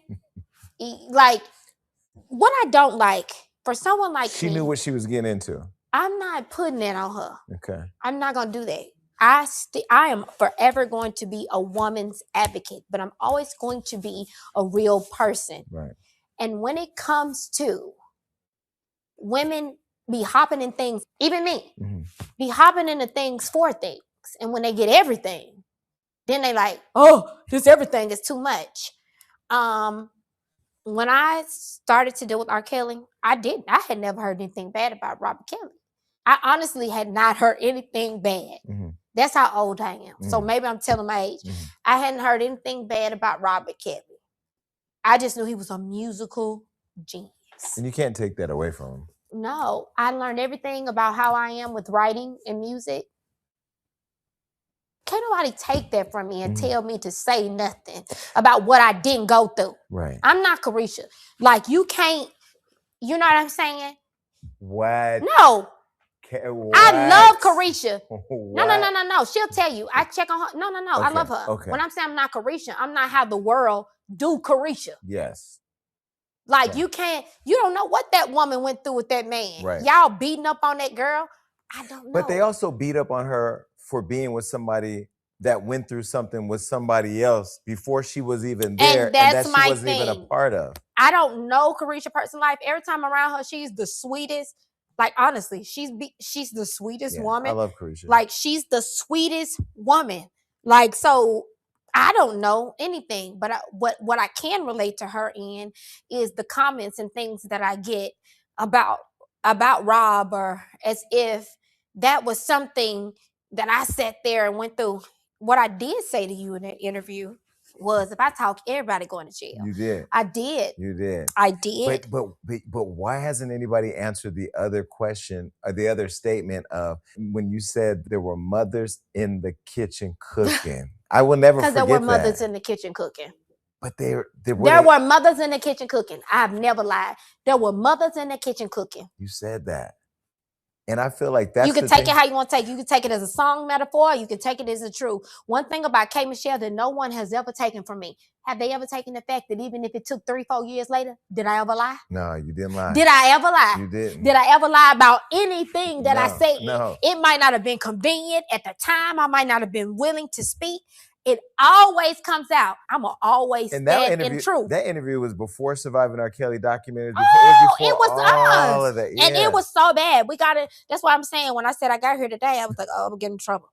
Every time me and Jason get together, I'm going to get in trouble. You know, somebody's going to have a problem with anything I say. The truth hurts. Yeah. And I say, if you want to throw shade, you got to tell, ain't no shade, just tell the truth. And whether it's the truth about country music, whether it's the truth about this or the truth about I Got Bags. I don't know the song where she got bags. It's going to be on iTunes. She do got the bags. Your man's a woman. You are Jason, that's a she mess. got the bags. She got bags. And I had them this morning, and they had to give me the little Dior eye patches. But the R. Kelly thing, can we just be honest? Yes. About what that do to everybody? Can we just be honest? Yeah. Like, the truth. And this is the place for me to speak that truth. I haven't said it to talk to anybody or said anything. This is a place to speak the truth. R. Kelly, when I was getting beat up, and that label said, we would like for you to work with her, Rob. The fact that I went into my very first record deal ever, and Wayne Williams, remember Wayne Williams? That was his A&R, big DJ from Chicago, brought me in there for Robert Kelly to sign me. And I walked in, and R. Kelly was going to sign me without even meeting me. He was like, R. Kelly going to sign her. He heard her songs. And that is when I saw my ex, the guy. Mm-hmm. And to have gone to a label a year prior on your birthday, and they deny you, and to come back around and they don't even remember that they denied you on your birthday. The fact of the type of depression and trauma, and you was nothing to this record label. You went in on your birthday, and you come back a year later, and they say R. Kelly is going to sign you, and for you to go in and to see a man from your city, and he say, no, I'm gonna sign him, and you got a bidding war, 2 men from where I'm from, and to walk into, they say, well, we're gonna let you sign to him because he got the only open budget. I needed money in January. It was like December. Ain't no budgets open with R. Kelly now until at the end of January. I wanted that little $50,000, So I'm going with hometown. I'm going with me. But R. Kelly still like, I need to see her. The very first day I walked into the studio in Atlanta, I walked in and I saw R. Kelly sitting there, and it was hot. It was hell. It was like dirt hell. Mm-hmm. And I walked in and he looked at me. He had on a bubble coat. It was 100 degrees. This man had on a bubble coat. And I walked in and he said, "What, you a stripper or something?" And he said to me, "You a stripper or something?" I said, "No." And they said, "Oh," he was like, "Oh, okay, but she's still a stripper." No one in the world knew I was a stripper. Were you a stripper? Yeah. I graduated Florida A&M University. How did he know you were a stripper? I guess he just I had it on me. I told him he said it. He said she and her like, "Give me my money. I'll buy my money." I had graduated from Florida A&M University. I was Miss FAMU. I had Antonio Tava living with him, thinking he gonna marry me. He got married on me at All-Star Week. What? Wow. He got married on me at All-Star Week. Wow. That's why people can never talk about me and what I've been through. Antonio Tava, I'm living with him. Everybody in Memphis, she living with Antonio Tava. Hey, Antonio, as you be Snapchatting, you be screenshotting my Snapchats. I see your name. You gonna try to marry me and be with me, and you gonna get married at me at All-Star Week and leave me with nothing. But you did that with the doctor to the Grizzly man. Whatever. Well, I repeated it, but I ain't started. So imagine being with a boxer, just at you, everything. He leave you with $10,000 in a Jaguar. Imagine having a degree, getting into 3 law schools, and having a degree, and everybody in your hometown thinking you that girl. Mm-hmm. And this boxer that went and got married at you on All-Star Weekend. At All-Star Weekend, Jason. Is he still married? Oh, that girl took him and opened a bunch of beauty supply stores. He round that Snapchat in my Snapchat. You know what I'm saying? After everything he did to me, God bless him. So you went through all of that. So then you walk in, R. Kelly, we ain't gonna even get into the Mace situation. So then we gonna you gonna have to forward my book. Okay. Where is the book done? No, I'm gonna do it. You know what you need to call it? The Good Book by K. Michelle. Not the Bible. The Good Book. The Good Book. Because it's all true. Yeah. Ain't nobody supposed to ever judge me what I went through. Everybody supposed to applaud me as a black woman. Like, God, no. So you done went through everybody. Mace, Antonio Tava, you ended up in R. Kelly house. You done did all of this. So you walk in with R. Kelly. I remember, like it was yesterday. Walk in, he said, "You a stripper?" And I said, "Huh?" And then I end up saying, "Yeah." He was like, "Yeah, you came here like, give me your money. Give me my money." I was like, "I'm hungry. I got to go." I remember the Waffle House. He ordered me, and I started writing these songs. And that man was so amazed by them records. And it was over. So are you somebody that can separate the music from the man? Absolutely. Because, you know, some people don't even, some people be talking about, "I am never playing R. Kelly songs again." And I will secretly listen to them because like, I don't get hits. Let me tell you this. My thing is to go through what I went through. I always have women, and I go above and beyond to protect women. Mm-hmm. Robert Kelly said, "Let me meet Steele."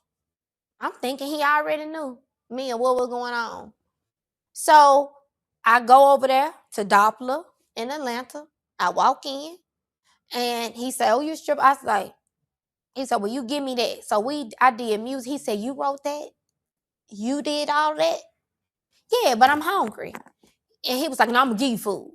One thing about Rob is if he trusts you or whatever, he never wants you to leave. So imagine the only thing that saved your career. Your ex was blowing the budget. No one on that whole label had an open budget but me. So everybody's open budget was funded through me. And R. Kelly going to them, and guess what he told them? What? Your gimmick is she looked like this, and she sang country music. This ain't Mary J. Blige. Like, he would say, "Tell me, just cut off your hair with this big and go yodel."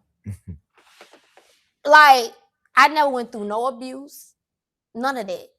Were you and R. Kelly ever intimate? Oh yeah, absolutely. I love him. Really? Have you ever said that? No, but I think people know from the songs. Art doesn't always imitate I life. loved Robert Kelly. I loved him.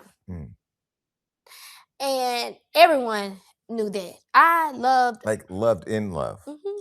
Really? I loved him because I felt like I could write songs. I could write a song. But he was the only one to say to me, you got 3 minutes and 30 seconds to make a movie. Every word count. And to this day, I feel like a lot of things, I feel like R. Kelly is wrong and it's horrible. Horrible. Did I sit there and witness it? No, I don't know. I wasn't there. I wasn't there. But did I check on women and say, are y'all okay? Or this what I did? Because that's just me fighting for women. And I feel like women are women. I'm going to stand in my strength. When it comes to him, I just remember listening to Michael Jackson records that are not released. And I'm going to leave it at that. I know that there are Michael Jackson records that are not available to the public. And there are Jackson 5 records with Michael included. Y'all found a tape, but y'all didn't find them records. So whatever that is, or whatever is going on in that, me as a writer and me as a musician, I got to experience one of the greatest writers of all time, ever. When R. Kelly was taken into jail, I was in the studio with Jazzy Faye. And I was in the booth. And imagine standing in a booth, like really standing in the booth and singing, and then the screen is up of the jail. And you look up and you see your mentor being taken into jail. No one ever thinks about how that made people or anything feel. And just being cool, like, you know, he got an answer for what he did or whatever. And I don't think people understand, like, that man taught me about writing and this and that. And she about to cry. To hear what happened to those women and family, I hurt so bad for those women. And I just hurt for all parties involved. But if a person saved you from another abusive person, to watch a man take me from an abusive person and say, you're not finna abuse her. I don't know what. You know what I'm saying? I wasn't there. Right. I didn't see that. When I say people gonna answer for about money and certain things, I just feel like my whole industry career has been a big over. And it's never been about music. I feel like I've always been the one that people know will tell the truth, will be this and that. And I feel like that has stifled my career. And I feel like people have tried to keep me, you know. Do you feel that way? Because I see your fans. Like when I say not fans, industry. Oh, industry, got it. Okay. I always say I'm the people's champ in the industry. Yeah, but some of us who are the people's champ, because I feel the same way. We may not get the rewards or validation the industry gives other people, but we got real solid happening where we don't need real that. life. We got real life. We don't need that. But think about this. But why do we feel like we still need that other validation? Because I feel that way sometimes we deserve it. Like we earned it. Yeah, we earned it. Yeah. And if we were quiet, the same things that the streets love us for, it's the same things that we are being held back in other aspects and being judged about. You know, so Hold on, Congresswoman Jasmine Crockett's calling me. Is that her? Yeah. Congresswoman, I'm sitting here with Kay Michelle in the middle of my interview. Say hello. Hi.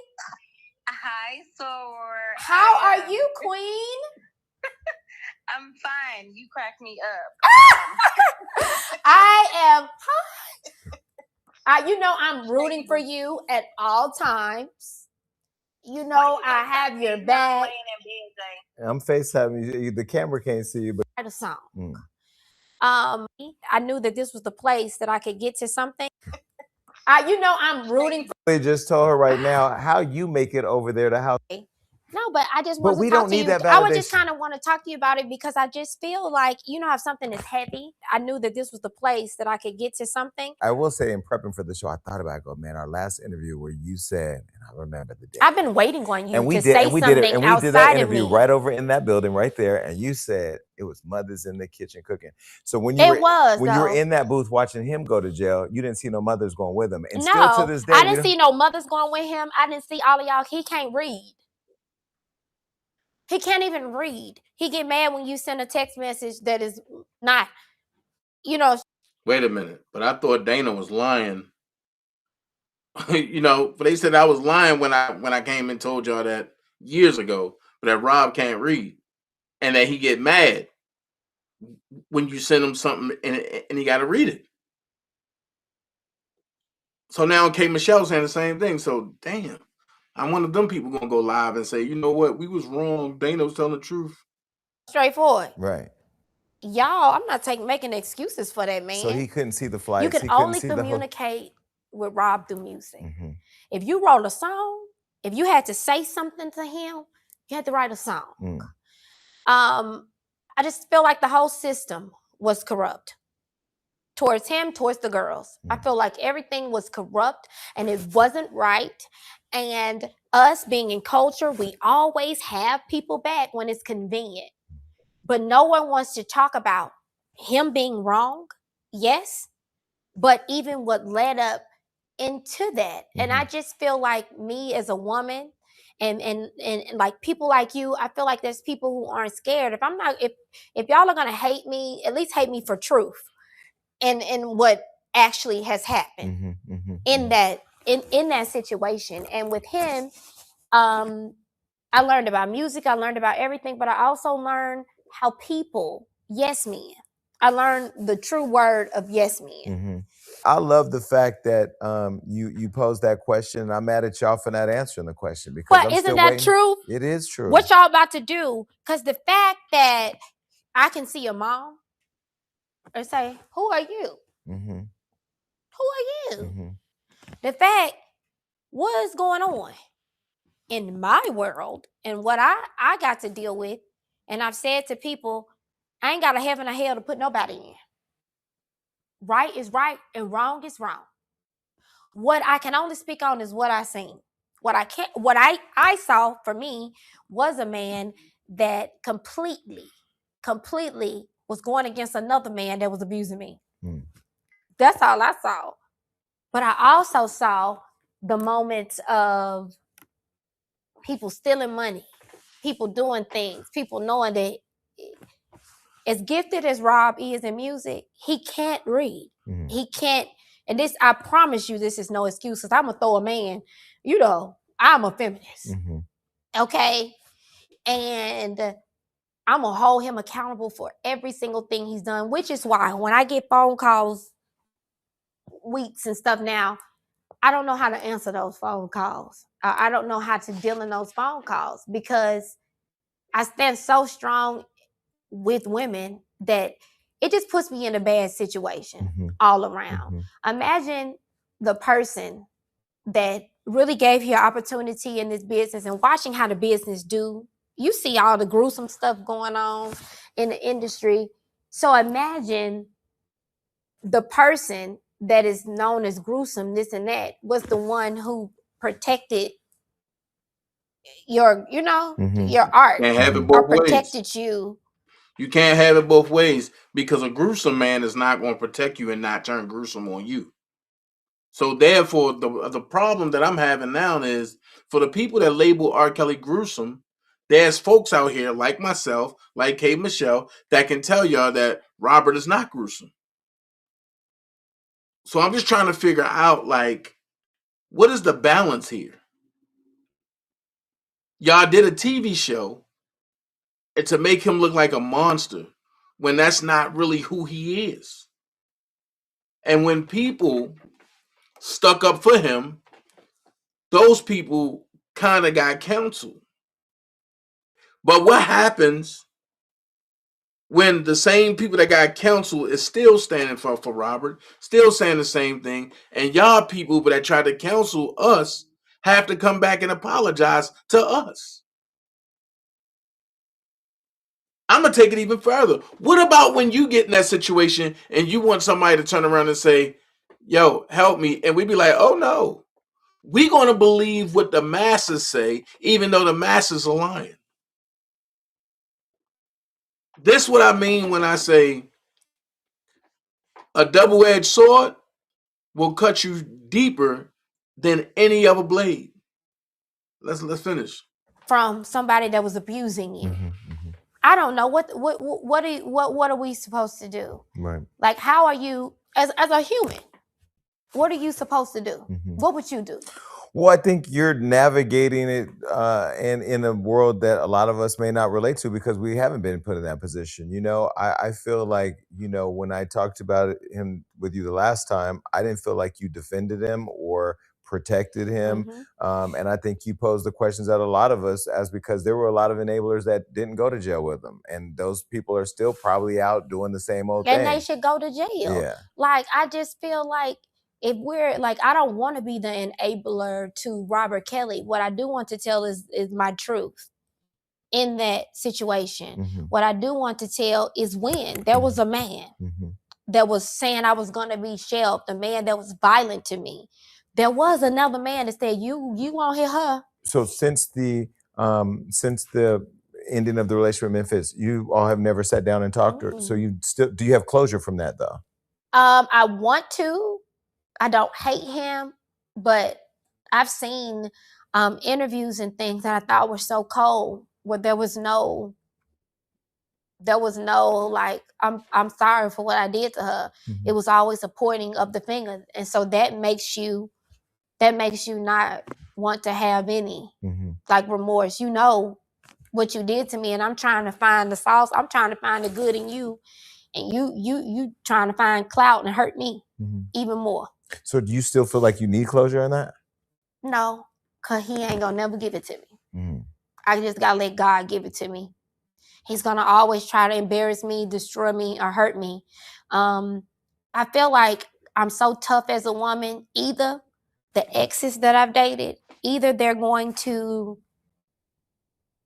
love me and you know, ask me for advice, or they're gonna super hate me. And I'm not putting it on myself, but I am super rough in a relationship. I'm very rough. I'm rough, I'm direct, I'm to it, and a lot of men cannot handle it. Well, you did something right, because that big ring on your finger, you got a man and oh yeah, but he just loves me. Yeah. So with that being said, I've been looking at the chat. Right? And I'm gonna say this. I have to disagree with Brianna. I totally have to disagree with Brianna. She said that, you know, her position is wrong when it comes to Robert. I totally disagree. Because, and here's where I say I disagree at, because you have a woman who was abused, who was basically destroyed, and the man that they claim abused other women saved her, which will put anybody at a hold on. What's going on? This is a catch-22. Something ain't right. Something ain't adding up. Her position and how she defended is the way that she defended, and that's her position. Because she already told you, she a feminist because she was abused. So therefore, she hate men. Let's keep it a buck. She hate men. And if she don't hate men, she only deal with them to a minimum. But what they telling her Rob did, she's saying, I don't see that. So basically, she's not against Robert, but she's not 100% for him neither. However, in her truth, she tells what she saw,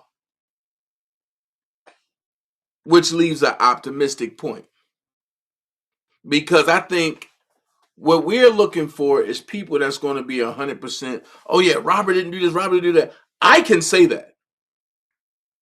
I can say 100%. Robert didn't do this, and that. But when it comes behind closed doors, I can't say Robert didn't do this, and that. You feel me? So it goes to a point of you have to hear, you have to pick, and you have to watch. Because if K. Michelle gonna do what I think she about to do, all hell about to break loose. And I think it's about to happen in Chicago. I could be wrong. I'm not the one that have all the answers. But at the end of the day, a monster is not going to be a superhero and not turn back into a monster on a person he became a superhero for. I'm going to say it again. A monster is not going to be a superhero to a person and not soon or later turn into a monster on that person. In other words, what I'm saying is, if you're a monster, you're a monster. If you're a superhero, you're a superhero. How is it that K. Michelle never got beaten with a shoe? K. Michelle never was made to eat shit. K. Michelle was never allowed to hit the little secret R. Kelly to go to the bathroom. K. Michelle was never, starving to eat. K. Michelle was never on the back of the bus. And somebody gonna say, Dana, why are you saying that? Because K. Michelle and Azriel, they both got the same goddamn mouth. And they both act the same way. So you want to tell me that K. Michelle never went through that, but Azriel did? K. Michelle never went through that, but Geronda did? K. Michelle never went through that, but Faith did? And I'm going to pause here for a second. Everybody talking about, oh, Geronda said this, Geronda said that. But wait, why wasn't Dominique on the stand in New York?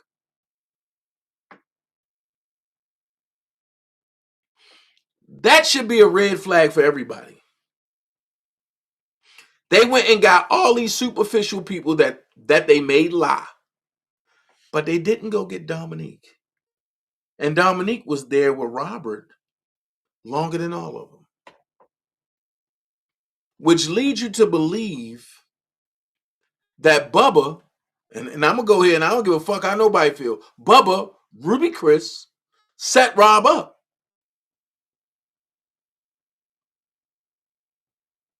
And it's crazy because you still got people that be around Rob that still talk and hang with Ruby Chris.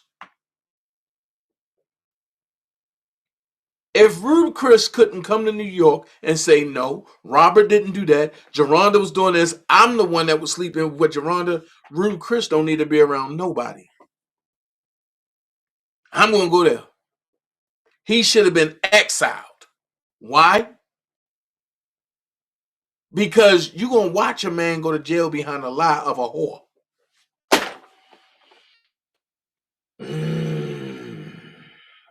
I'm going to say it again. You're going to watch a man that you call your boy, your brother, go to jail behind a whore.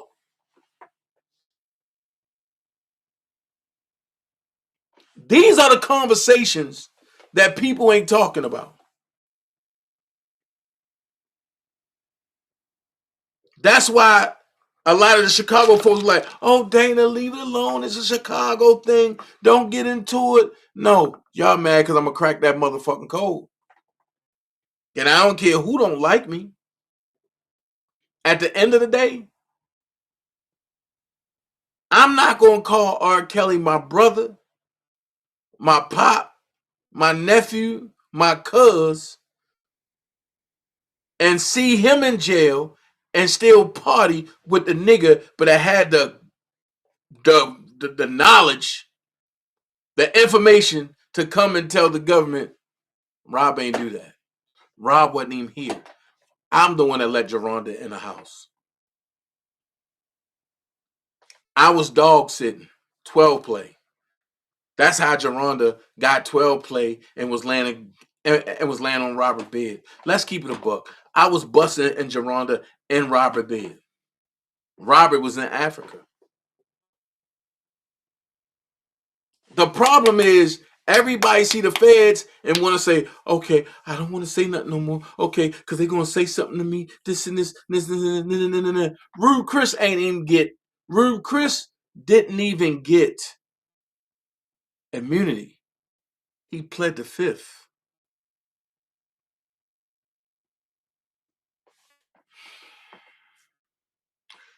That's why I say what I say.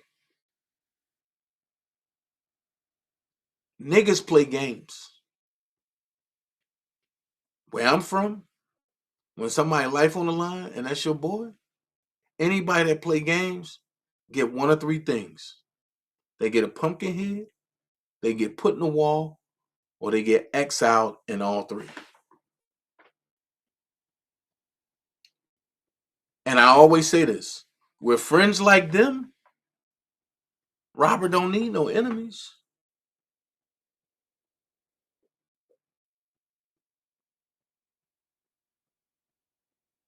And it's funny how Robert's locked up and all his so-called friends didn't take the stand to defend him, but they all taking the social media and talking about something big about to happen, or we got new music coming.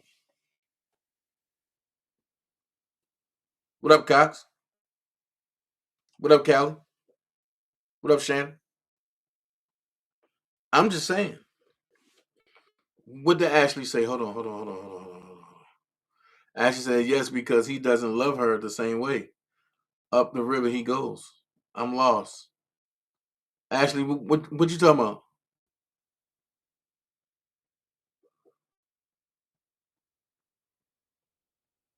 Wait a minute.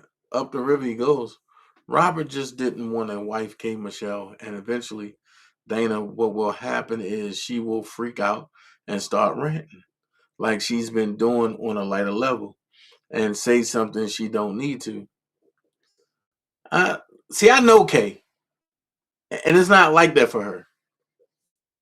Was she upset that was she upset that Robert didn't wife her? Yeah. Yeah. But she's not like that. Kay will walk away until you push her.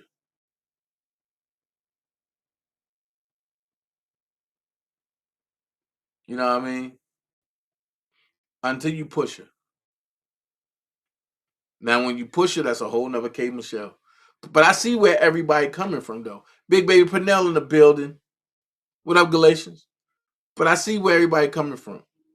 So it's like, Brianna, I understand your point. I just didn't agree with it at that stance of it. But I see where everybody coming from.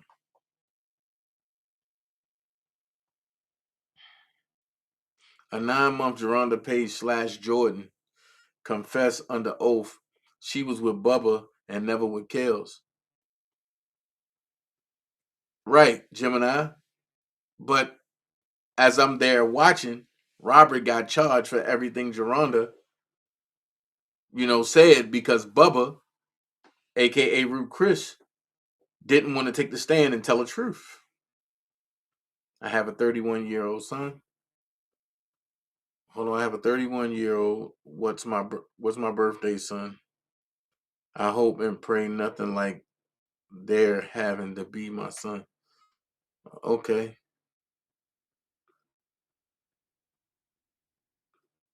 Love Dana, do you think that Barry Hankerson could have instructed R. Kelly's employees to hand out Robert's number to underage girls in order to frame him? I wouldn't say Barry did it. I would say Barry had a meeting, and I would say that Barry gave an idea, but I think more of Demetrius and more of Daryl. I'll say that. Because see, it's like when they went out on, all right, and when Robert was out on tour, it was all right. it was different crews when they out on tour, and Demetrius would have his crew, and they'd ride behind the bus. Barry would come in time to time, but he barely even came in. But Demetrius would be running his crew, and he'd be taking money and doing something totally different. So it's like, even if Barry wasn't there, and Demetrius was such a Barry Hankerson stooge, that it's like Barry was there. Thank you, Kelly. If you understand what I'm saying. Barry wasn't there all the time, but when Demetrius was there, it was like Barry was there, because Demetrius was like running a Barry Hankerson show. It was like that. What up, Faith? These people don't know karma is coming for all who had a hand in setting Kelly up. Yeah. Preem in the building. Gemini Don said, and the part they don't talk about in Kel's New York trial, IDs were checked. That's how it was revealed Geronda had 2 IDs. No, you mean 3 IDs. And that's not how it was revealed. How it was revealed, Gemini, is Geronda got caught by the police. And when they went in her purse, she had 3 different legit IDs that had 3 different legit ages on them. And none of them was underage. Hold on. I'm trying to catch our questions before it go up. Hold on. Queen Prima Donna. Dana, do you think R. Kelly will come home soon? Oh, yeah. Oh yeah, I do. Hey, TT. I understand, Dana. Yeah. Yeah, because it's like, this situation is touchy. And because it's like a catch-22. And it's like, it's weird. Because it's very weird. Oh, it was 3 IDs. Yeah. Yeah, Gemini Dawn. She got caught by the police because she was stealing, I think. And they caught her with 3 IDs. That's why I didn't understand. Like, they should have threw that out. But hold on. Because I want to talk about something real quick. TMZ. They are awfully quick to throw Robert under the bus, right? Some people might have caught it. But this right here pissed me off. Listen to this.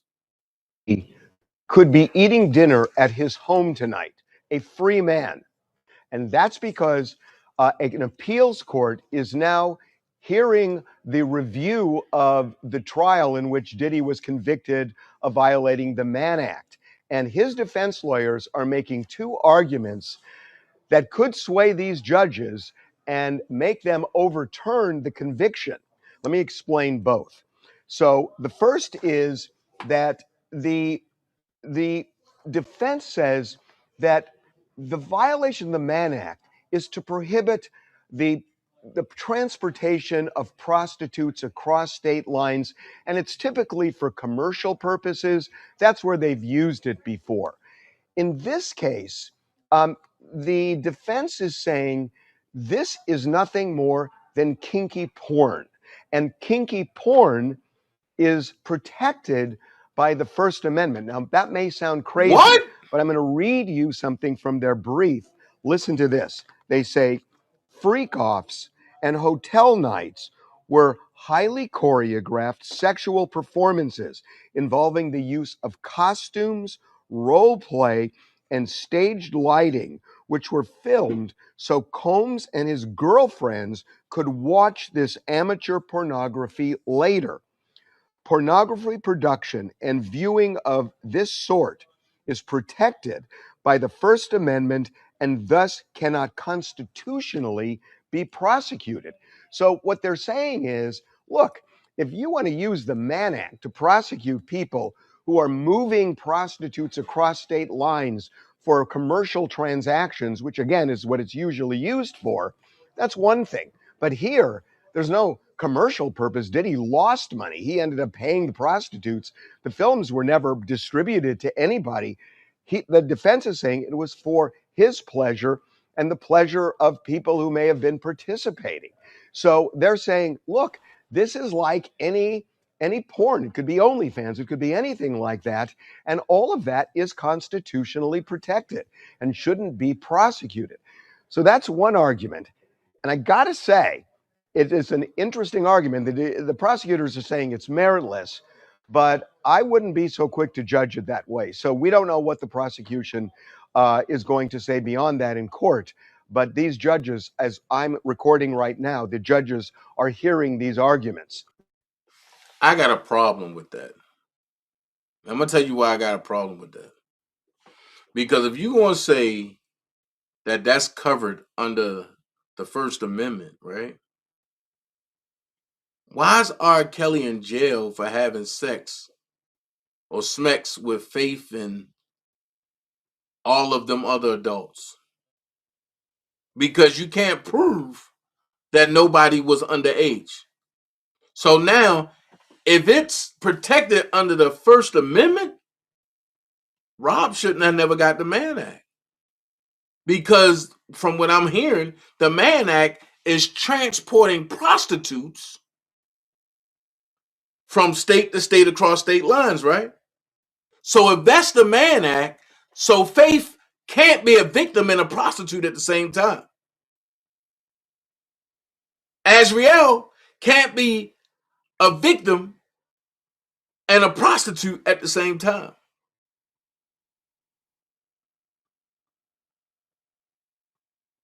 Uh-oh.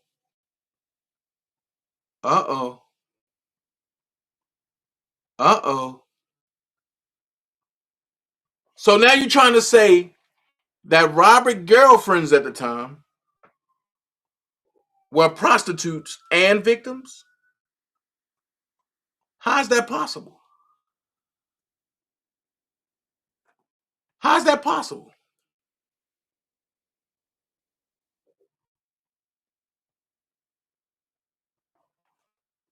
You can't be both.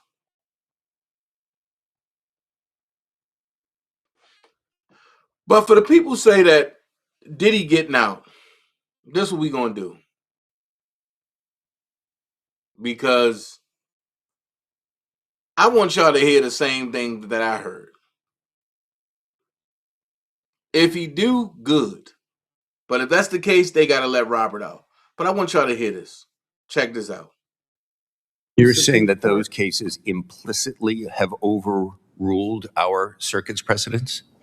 No, I'm simply saying that those cases further point in the direction of holding that it would be unconstitutional. And I guess I understand that.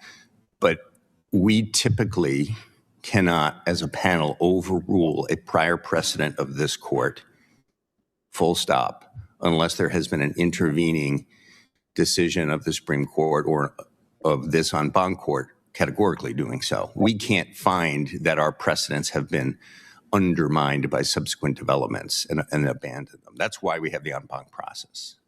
I understand, Your Honor, and if this court is not inclined to take up that issue for those reasons. Well, it's not a question of inclination. I'm asking you why we would not be bound by prior precedent, regardless of the validity of your arguments, which maybe are good ones, to take to an en banc court or to the Supreme Court. I'm just talking about stare decisis here. Well, I don't think the court has expressly addressed this issue since the guideline amendment. I understand that the guideline amendment is a separate issue, but the reason the commission amended the guideline was in light of these constitutional concerns expressed by, among others, Supreme Court justices. But I also think there's another. Well, I guess I'm lost there. You're saying that there have been, I mean, if we have a binding decision of the Supreme Court in Watts, we have binding decisions of panels of this court. You're saying that we can look at dissents of the Supreme Court, which are not binding, or we can look at statements concurring or dissenting in the denial of cert as overruling binding precedent? You're not suggesting that, Your right? Honor, again, I don't. No, I just want to, are you suggesting that? We're preserving the argument. That I get. Okay. I really don't want to spend a lot of time on that, if I may. Well, we're going to be here for a while, so don't worry about time. Okay, good. Thank you very much.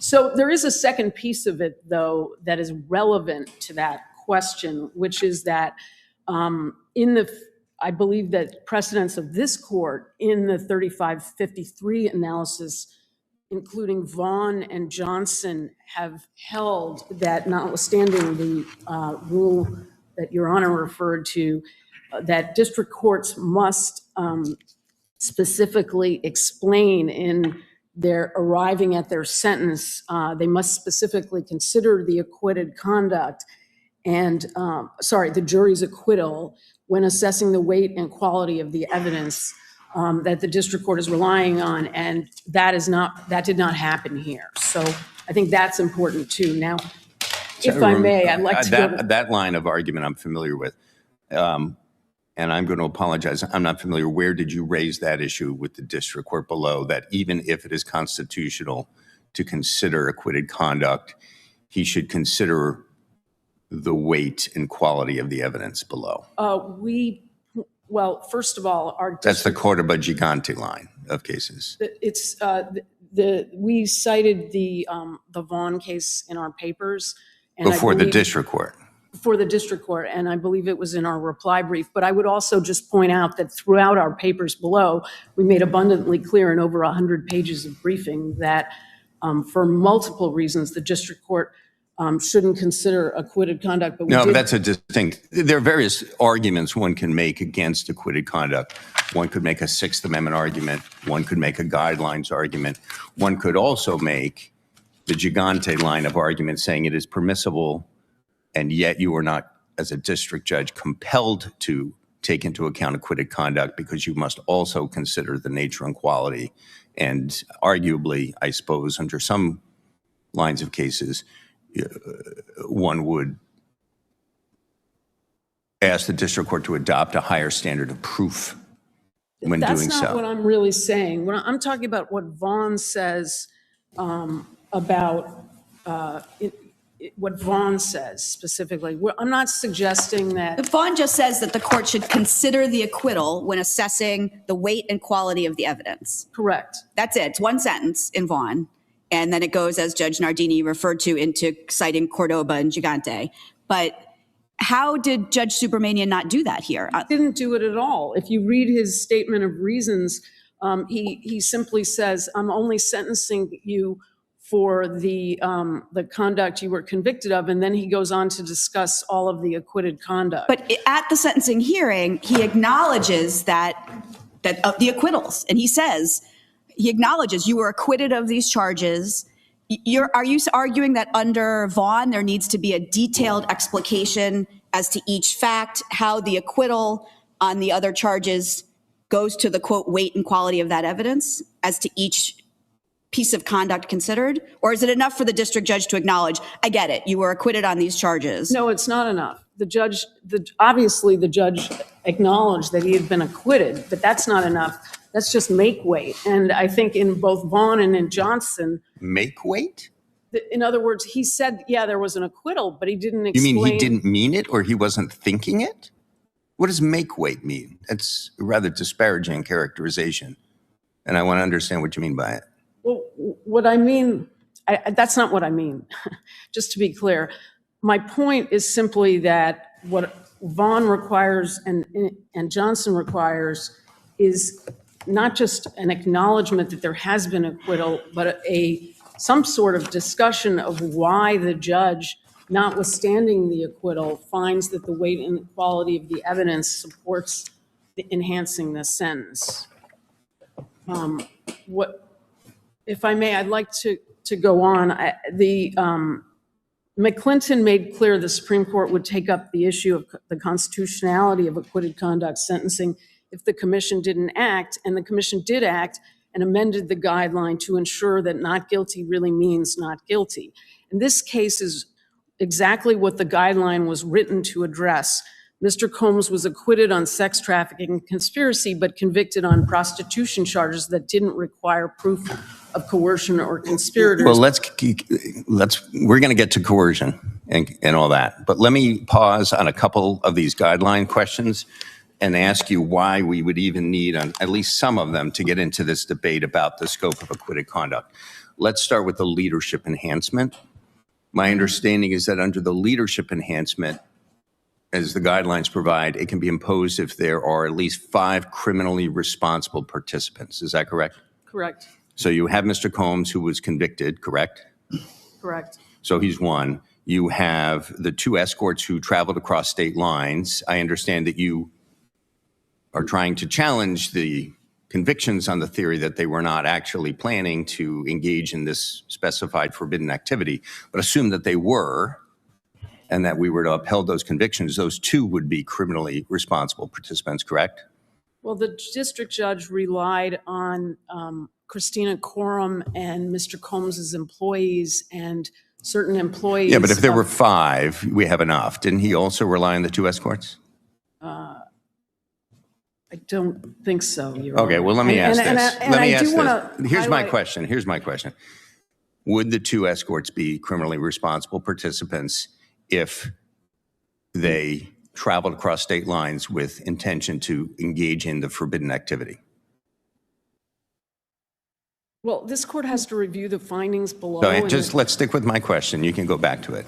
Would the 2 escorts be criminally responsible participants under the guidelines if they cross interstate lines with intent to commit the specified activity, what is forbidden by the Mann Act? Don't think that's clear at all under the Supreme Court precedents about the Mann Act. The people transported are often not viewed as co-conspirators. There's an old case, I'm forgetting the name of it. No, the question isn't co-conspirators, whether they're criminally responsible. Well, it's this, I mean, Not the same.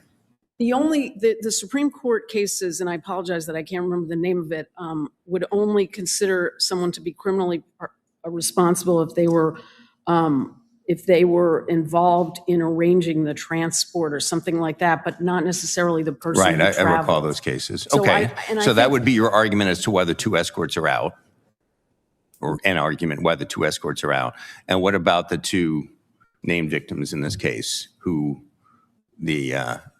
pretty sure the district court cited evidence that they had participated in the arrangement of transportation. The government never took the position that they were co-conspirators. I'm not talking about co-conspirators. I'm talking about whether they're criminally responsible under the guidelines. Well, it's the same, for all practical purposes, the same thing. Really? Yes. Yes, I think it is, clearly. If I cause someone to commit a crime, the person who commits the crime is guilty as a principal, and the person who caused the person to commit the crime is guilty as a principal. But that is a conceptually different concept from conspiracy, correct? Yes. Section 2 conspiracy, Section 2, 18 U.S.C. Section 2 is not the same as Section 371. Right. Okay. If I may, Your Honor, the district court didn't rely on those others. This court has to review the district court's specific findings. The conspiracy that Mr. Combs was acquitted of clearly required the jury to find that he acted with other people. The government argued that he led the conspiracy to the jury, and the jury was also told that if they found any 2 racketeering acts, even of the same type, and that he participated with someone else, that was sufficient, and yet the jury acquitted. So limit. But that would be sufficient to find RICO? If you find that 2 people agree, hang on. Charge, it was a RICO conspiracy charge. But it's not, you're not guilty of RICO conspiracy if 2 people agree to commit a predicate. That's not what I said. Right. And that's not what the district court instructed the jury, right? The instructions, the only disputed elements were whether there was an agreement with at least one other co-conspirator, whether Mr. Combs knowingly joined the agreement. Agreement to blank. Agreement to what? Agreement to participate in the conduct of racketeering enterprise. Right. So one could agree to participate in a predicate act without agreeing to participate in the affairs of a racketeering enterprise, right? The jury also necessarily, on the facts of this case and the way it was argued to the jury, there's no way that the jury wouldn't have concluded that there was a racketeering enterprise if they concluded that Mr. Combs committed these Now you crimes seem to be with going others. into Sixth Amendment collateral estoppel areas, though, right? No, I think what the court has to look at is what the jury necessarily determined in determining what the acquitted conduct That's a is. collateral estoppel argument under Cole. I mean, there is this thing that we say acquittals don't constitute factual findings of anything, right? They are determinations that somewhere within the elements of an offense, the jury found something not proven beyond a reasonable doubt, but they didn't make an affirmative finding that anything else. No. Now, we do find sometimes in Cole, for example, that for collateral estoppel purposes under double jeopardy, the jury must have concluded something or another. And that seems like where you're going here. Well, Your Honor, the commission wrote this guideline for a reason, right? And it requires courts to figure out what the acquitted conduct is. And the simplest and clearest way to do that is to look at what elements the government was required to prove for the counts of acquittal and the counts of conviction. And so if the jury, in this case, what we have, let's take the sex trafficking counts. The only disputed issue was whether there was coercion or threats or fraud. And that was one element. The government's case focused on that issue, its arguments focused on that issue, its evidence focused on that issue, and the jury clearly rejected that argument. So counsel, doesn't the coercion as to the two pieces of evidence that the government relied upon for at sentencing, right, which is the threat to one threat to Ventura, one threat to Jane. I think one was to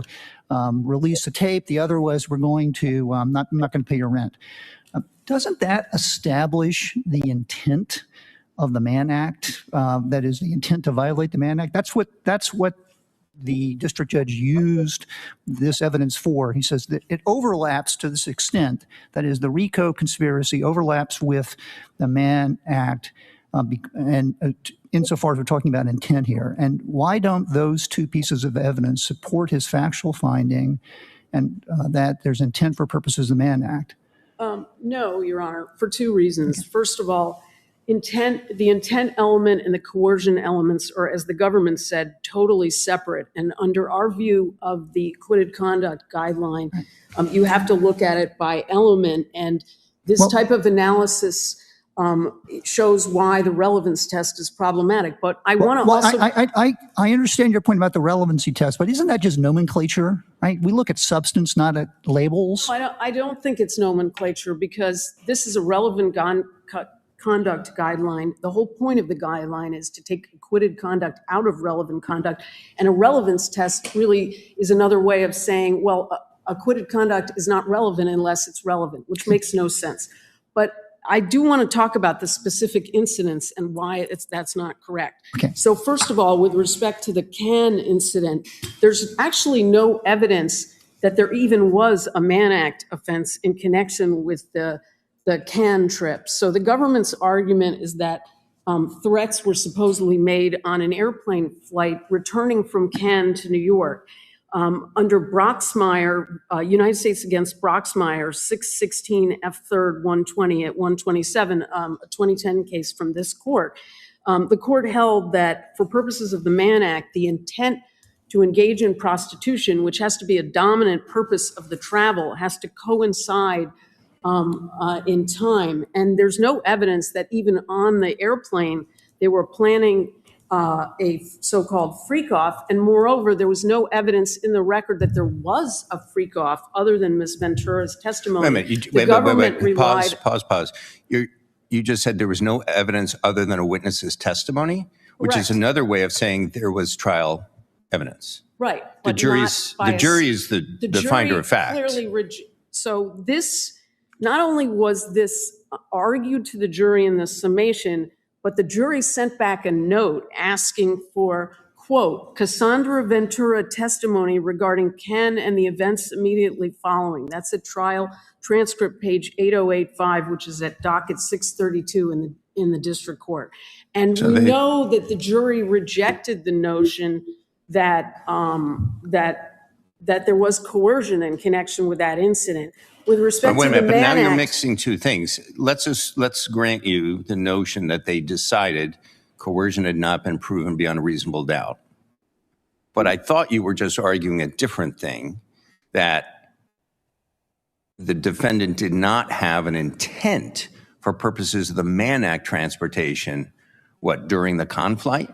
Because then you were saying there was no evidence that a freak-off even happened. Now, we're sort of venturing down beyond whether the jury found coercion to now say, yes, because you could say the jury found, yes, these events happened, but they weren't coerced. That's fine. But now you're saying they also found that none of this even happened. And I don't see how that follows. That's not what I said.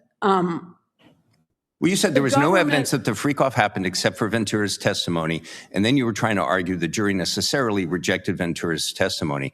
And I guess you're saying because they rejected the argument of the government that it was her testimony showed there was coercion, they must have rejected every single thing that Ventura said. That's not what I said. Well, that was the implication, so let's back up. That's not what I meant to imply. The point is that the government relied for its the Mann Act. The whole Mann Act charges were basically an afterthought at this trial. They took up almost no time. The government relied principally on these two charts. And if you look at Government Exhibit 1402... I understand that, and you made that point very well in your brief. So isn't your argument really that what the government is doing here is mixing and matching? You're taking evidence from the claims that were acquitted to try to support the Mann Act sentencing for purposes of the Mann Act, but none of that jury was presented to the jury for purposes of the Mann Act. Yes, Your Honor. Is that a summation of what we're... That's fair. And I think our view of the sentencing guideline as we've briefed is that the way it should be interpreted, and I think this is very simple and straightforward, is that acquitted conduct can only be used when it is also convicted conduct. And if I may, I can point to some hypothetical examples. Before we do that, let me just focus on the Mann Act for 1 second, and I hope it will inform this discussion. So the Mann Act is indicted to say that the transport was of either, as to count 3, Ventura or the escorts, and as to count 5, Jane Doe or the escorts. But at trial, the government's theory was that count 3 is violated and count 5 is violated by transportation of escorts to engage with Ventura and Doe, right? So it's not Ventura and Doe that are transported for those convictions, isn't that right? Or because that's what the government's closing argument is talking about, transporting the escorts. Yes. Well, mostly. So is it do you believe that either the transportation of Ventura or Doe or the transport of the escorts could be the basis of the jury's conviction on 3 and 5? I think it was that if you look at the charts, the focus is on the escorts for sure. Well, I was looking at the closing arguments. Yeah. The government's closing argument. I think that's right. So if the theory advanced at trial is that the escorts are the ones being transported, but we're referring to count 3 as the Ventura count and count 5 as the Jane Doe count because that's the person who was involved when the escort arrived, then how do we now, in light of that, how would we consider things like the con trip? Well, then I would say then it doesn't count. But I think what I was getting at, and I don't think I was very clear, so if I may, I'd like to explain it a little better. The con trip, they were in con and then they flew back to the United States. They were flying home. So the purpose of the trip, even if a freak off did happen, wasn't to engage in prostitution. It was to come home. And under Miller and Broxmire, and the jury instructions in this case, a dominant purpose of the trip has to be to engage in prostitution. So can I ask you though, I hadn't understood the government's argument to be that the purpose of flying home from con was to engage in the activity. I thought it was the fact that he went, according to the one witness, on the plane, sat next to her, showed her the video, and then immediately turned around and arranged for the escort to travel to the hotel where then the activity happened, was evidence that this is that the thing that happened at the hotel is in fact what he intended to happen, as opposed to his argument that, no, I wanted people to travel so that I could have an attractive scene, but if there was actual sexual activity that followed, that was just something that happened. But by showing a video of people engaged in such activity in close proximity to the event that actually transpired with the activity, it showed that his purpose in making this whole arrangement was to have the activity occur, and that manifested his intent. But that's not sufficient to establish a Mann Act violation. The purpose of the travel it's not sufficient, but it certainly contributes to it, because you have to have intent, right? So I could arrange for the intent of anyone to cross state lines, and then various activities could happen. But it's not a Mann Act violation unless I transport them with the intent that those events transpire, right? Right. That's my point. So that's what I'm saying is, why does this not go to prove his intent, which is an element of a Mann Act violation, that the reason he had the people, the escorts, travel across state lines was so the activity would happen? I think that gets back to the point I was making earlier, that under our view of the acquitted conduct guideline, that is just too far afield, and it's basically like a relevance test. You're saying, how do you prove his tends to intent prove then? that. So what evidence are you saying that some evidence of his intent does count as an offense conduct and some does not? Well, first of all, if you actually look at her testimony, I don't think she testifies to what Your Honor just articulated. And in fact, the testimony establishes that they got to New York and then they had dinner, and then he suggested a freak off after that. Well, right. This is a question for the jury to infer about whether the temporal proximity between him showing a video to her on the plane and then immediately getting back to New York and suggesting it and having it play out is why he wanted the escort to be traveling. But there's no basis from which to conclude that the jury even found that this particular incident constituted a Mann Act. Was this incident cited in connection with the Mann Act charge? Did the government ever point to this and say this is a Mann Act violation? No. The Mann Act, the government's discussion of the Mann Act in its closing argument was focused on this charge. So let me, we have to write an opinion here, and let's just step out of the weeds, and we have to enunciate a principle, right? And the guidelines, the discussion of the guidelines talks about line drawing exercises that courts have to engage in to determine where there's overlap, where acquitted and convicted conduct overlap. Can you articulate a principle that for us to apply, if you were writing the opinion, what principle would you enunciate that is, readily administrable by courts to engage in this line drawing exercise? Can you give me a bright line test of some sort? Yeah, let me try. And if I may, I'll try to illustrate it with some hypotheticals. So I think the test should be, and what the commission intended the test to be, that courts cannot use acquitted conduct for guidelines purposes unless the defendant was also convicted of that conduct. And in order to determine what that means, you would look at whether the same element that has to be proven in connection with acquitted conduct has to be proven in connection with element or elements convicted conduct. So for example, let's suppose you have a case in which a defendant is charged with drug conspiracy to distribute narcotics, as well as several substantive counts of distribution. And the defendant is convicted of the conspiracy and with respect to the substantive counts is acquitted of some and convicted on others. When determining the drug amount, the court could not count the ones the defendant was, the weight from the ones the defendant was acquitted of for the substantive counts, but could count the ones the defendant was convicted of, as well as any other drug deals that were either proven at trial or are proven at sentencing if they're not charged in separate substantive counts. That's one example. Another one would be you could have a fraud case in which the defendant is charged in securities fraud as well as wire fraud, and it's the same exact scheme to defraud, the same false representations in both counts, but the defendant is acquitted of one and convicted on the other.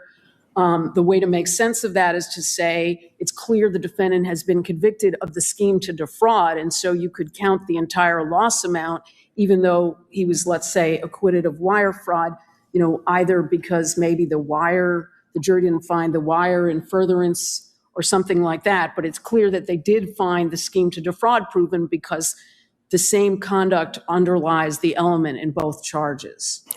To what extent does your theory rely upon the what the government argues in terms of the evidence? In other words, the case that's presented to the jury in terms of the elements.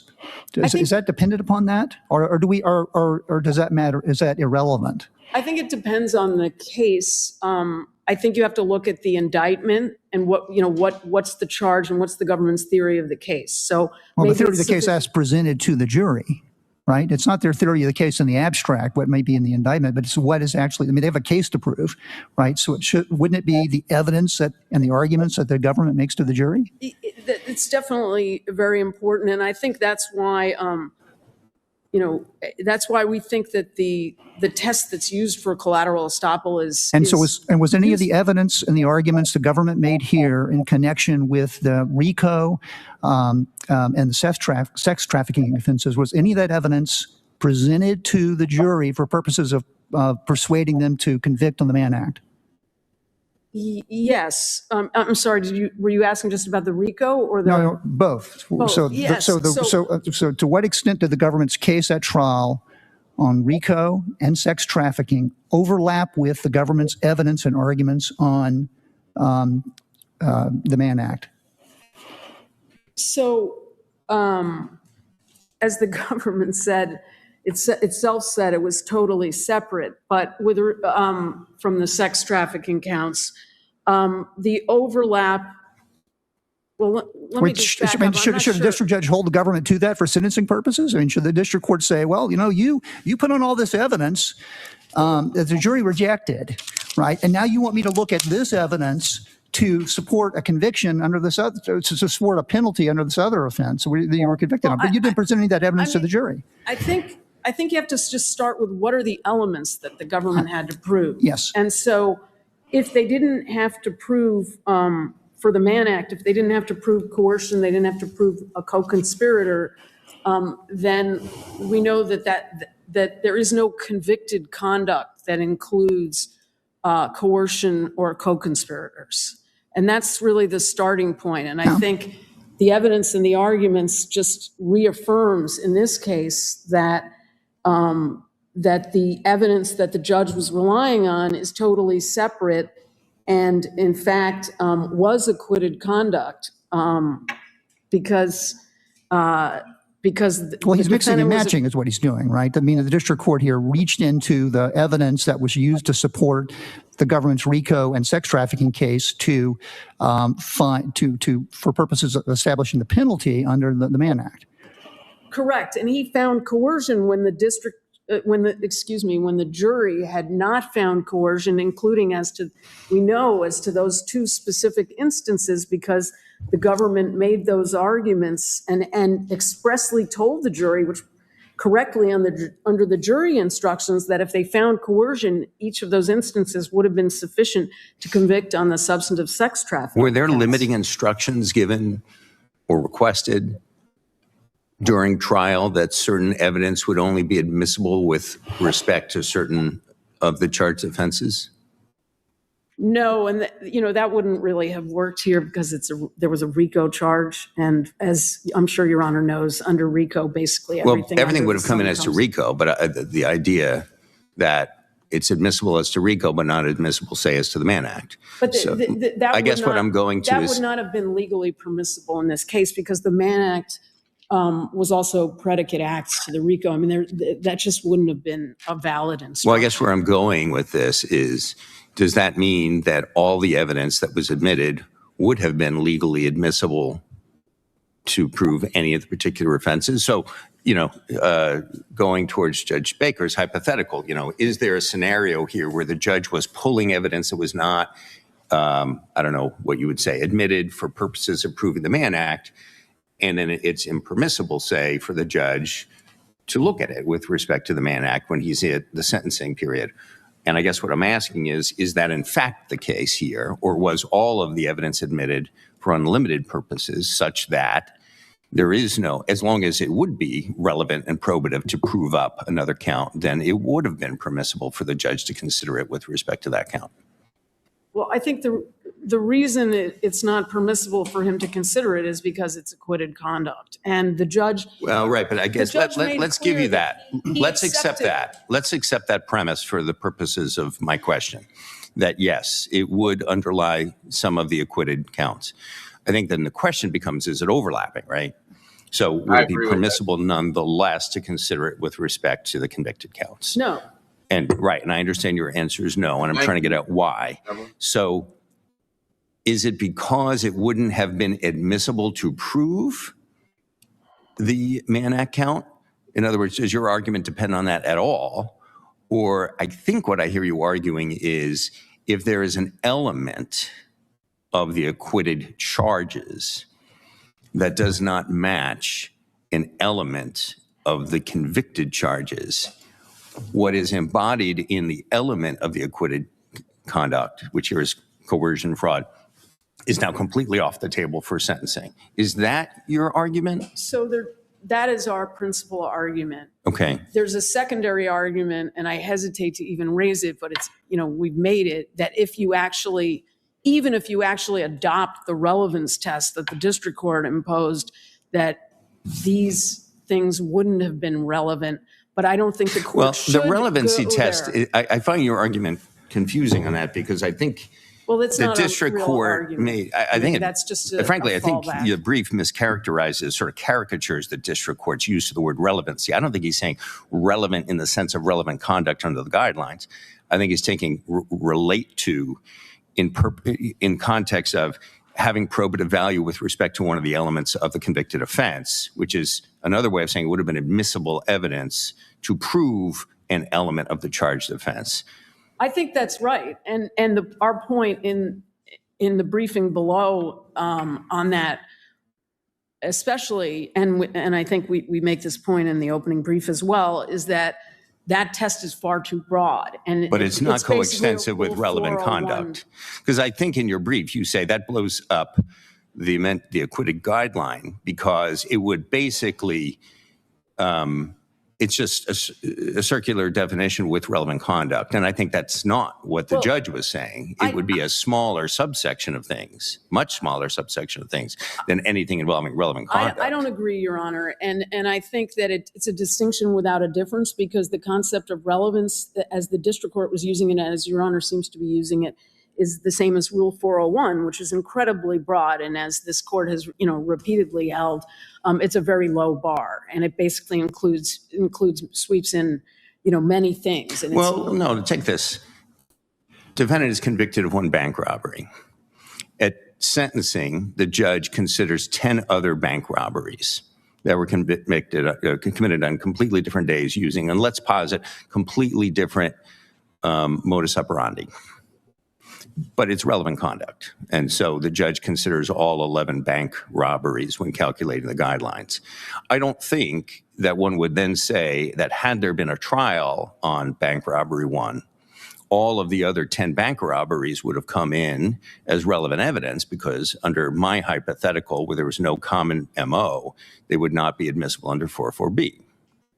So I don't think if you draw a Venn diagram, you're going to find perfectly coinciding circles for relevant conduct under 1B1.3 and relevance under the rules of evidence to prove up an offense. Well, even if that's the case, on what we're dealing with here, this evidence of coercion would not have come in to prove the Mann Act. Clearly, it would have violated 404, 403. There are numerous reasons that I think it's pretty indisputable that if all Mr. Combs had been charged on and all he'd been tried on was Mann Act, that we wouldn't have, But what about the idea that if he had, let's say he was only charged with the Mann Act and his defense was along the lines of one of the things the defense raised at trial, which is he never intended for the specified activity to happen after these folks crossed state lines, that it just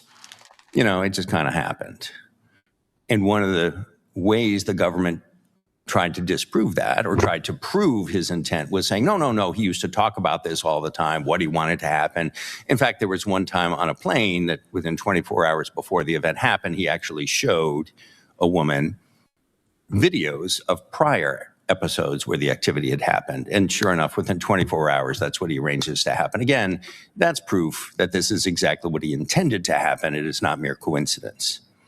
Why would that not be admissible? That's not what the defense to the Mann Act was. Most of the case was focused on the coercion and the RICO, and to the extent... I thought that was part of the defense, no? No, it wasn't, Your Honor. The only arguments that were made specifically about the Mann Act by the defense was the argument that, based on the testimony of the and the evidence in the case, was that the escorts were paid for their time. Well, right. That's the same argument. They were paid for their time, and everything that happened afterwards was just not something that he was arranging. He was not transporting them for the purpose of what happened afterwards. It was just their time. I guess I'm getting a little lost. I apologize. But I think the point here is that the principal point here is getting back to Your Honor's earlier questions and my dialogue with Judge Baker, is that you have to look at the elements. That's our position. You have to look at the elements. This idea that you have a relevance test is not consistent. But your argument, I just want to highlight. I'm sorry. Well, no, Go there's ahead. a question. Sorry. I'm sorry. Well, finish your point, and then I have a question. I just wanted to highlight, and we've mentioned this in the briefs, but if you look at the history of the guideline, the Department of Justice wanted the commission to use the phrase relates to in the guideline, and the commission rejected that because they thought that was far too broad, and they went instead with the language that's in the guideline. Okay, so the problem that I have with your test of an elements test is that sometimes the problem is we have different elements, right, for the RICO, for the sex trafficking versus the Mann Act. But there's evidence, conduct that can underlie the government's case, right, in all these sets of charges.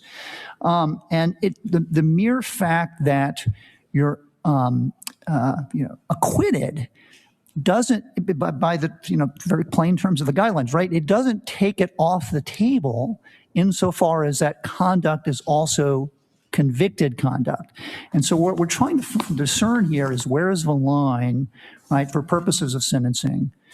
And so you just can't rely upon a test of because it cannot be that just because in all conduct that is underlying the element of acquittal is then taken off the table, right? It can't by itself. Well, I don't agree with that because I think it's going to depend on the case, right? And there are going to be cases that are maybe closer than this one. Right. So you're going to have cases, for example, where there are maybe inconsistent verdicts, things like that.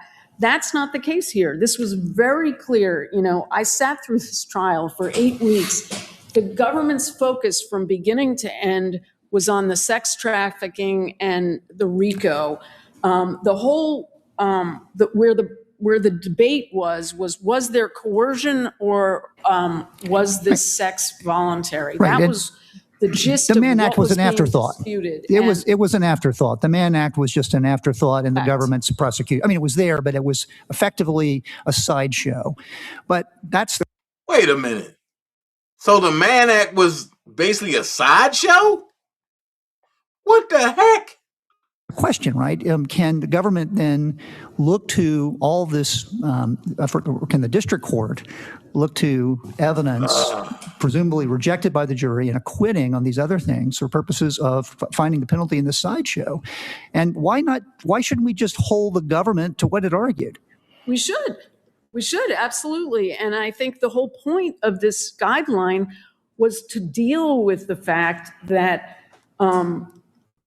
many people in America, not just Supreme Court justices, not just other judges, but, have really questioned whether it is both constitutional and right and consistent with respecting jury verdicts to allow acquitted conduct to be used to drive a sentence in this way. And I want to highlight that, and we mentioned this in our brief, but I'm not sure we gave it the prominence it should.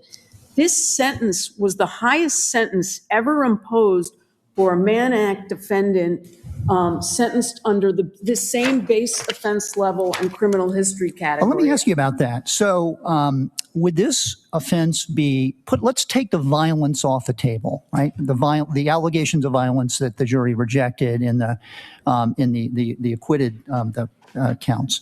What about would this verdict, would this sentence be substantively reasonable in your view, given that we also have factual findings of psychological abuse, emotional abuse, and applying these two women with drugs? One of them became an opioid addict as a result of it.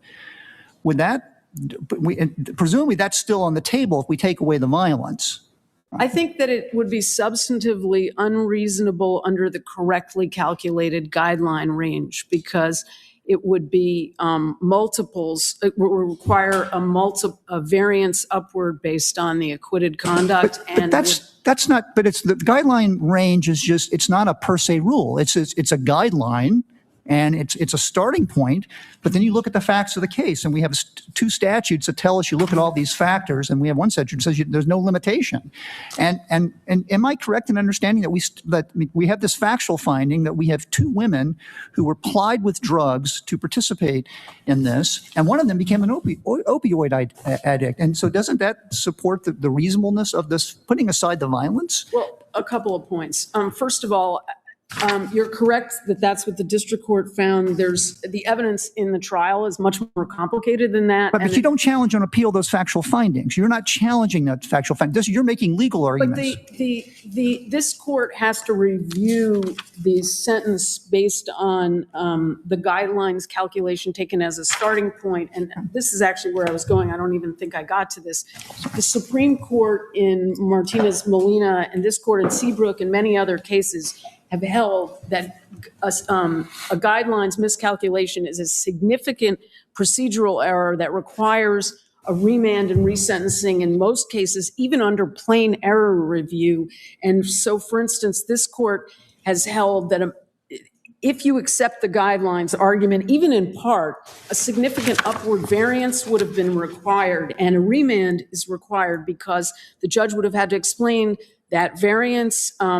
And indeed, this court has held that even where the sentence is within the range of the correct guideline range, a remand is necessary. But sometimes, go ahead. Sorry, what do we do with the fact that the district judge here, after each guidelines finding, made the statement that he would have imposed the same sentence with or without this increase? It seems to me that if we accept the judge's representation that that guidelines decision, it was not what drove his ultimate sentence, that then moves us into the question of whether he could have used the acquitted conduct for the 3553A calculation.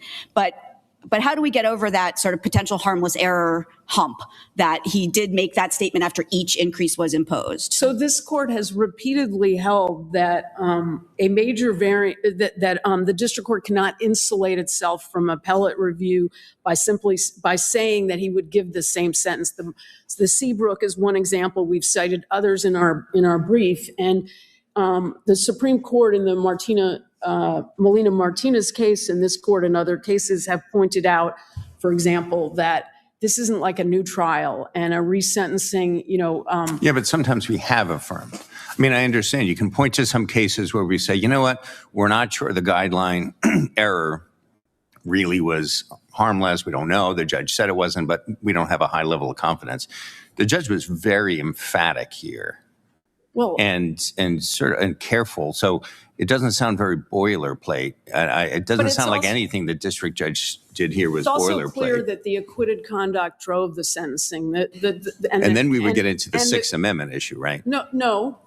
I'm talking about the guidelines calculation as the starting point. And the other thing that is really important here is that the district court's guidelines calculation exactly mirrored the PSR, and it seemed clear that the district court was really planning to follow the PSR. And indeed, when he imposed the sentence, he initially said he was following the recommendation. Wait. Are you implying that the district court wasn't thinking for himself and that he was? No, not at all. Then what does this argument about tracking the PSR have to do with anything? It has to do with the fact that the guidelines range was very important in the ultimate sentence. And you're saying that the district court must have placed the same weight on the guidelines that the PSR did? No, that's not. Then what is the implication? I'm trying to understand what your implication is. Because it sounds like you're going to a place where the district court was not thinking for itself or was somehow implicitly adopting parts of the PSR that it didn't or something. No, Your Honor, that's not what I'm saying. Then what are you saying? My point is simply that this court has repeatedly held that significant procedural errors require remand. I mean, two of the cases... that I understand, but no, I want to go back. What were you talking about with the PSR? Because I don't understand that point. Okay, what I'm saying is that you don't know what the district judge would have done if he had understood the guideline range to be either 21 to 27, which it would be if you accept all of our guidelines argument, or 30 to 37 if you get rid of the grouping, just for example. Even though he told us what he would do. I understand the argument. I would understand. I don't think you made it quite this way, but maybe this is what you meant to say, that if we agree with you that all of his guideline enhancements were wrong, he never said, and even if all of my guideline calculations are wrong, I would do the same thing, as opposed to any individual thing. So if we found one guideline error, though, he said to us he would have done the same thing. And you're saying that we don't take that at face value? That's correct, Your Honor, under the precedents. Well, some of them we do. I mean, there are some cases where we have reversed and remanded, and there are others where we said, well, the judge told us he would do the same. So it's harmless. We don't have a case where there would be a significant upward variance like this. We don't have another case the government could possibly cite where the sentence was the highest sentence for any person in this criminal history category and base offense level, even including others who had a coercion enhancement. There's no case remotely like that the government could point to. And indeed, some of these cases involve things like in the Bennett case, and I forget the name of the other one. In a couple of the cases, the judge says the guideline range is X, which is a little bit above the statutory maximum, and then sentences well below the statutory maximum. And this court says it has to go back because the judge thought the guideline range was higher than the maximum. So, in that case, clearly there's been a significant departure from what it could have been, and the judge gives reasons, but the court sends it back, and that's what the court should do here. That's what's required by those cases. Okay, I understand your argument. I mean, I fully understand your arguments about the acquitted conduct for purpose of the coercion and leadership enhancements. Right, those were four points apiece.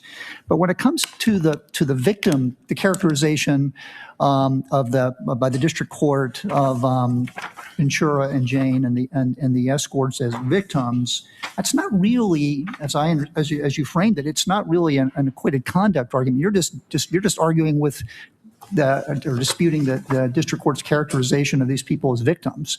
So that doesn't really fall into the acquitted conduct bucket for purposes of deciding this case. I mean, I think there's two issues that we're raising there. I know the law professors agree with us on that because they don't join you on that. The law professors who filed, by the way, a very helpful brief. I'd like to thank them for that. But that very helpful brief did not, they stopped when they got past coercion and leadership. That's fair, Your Honor.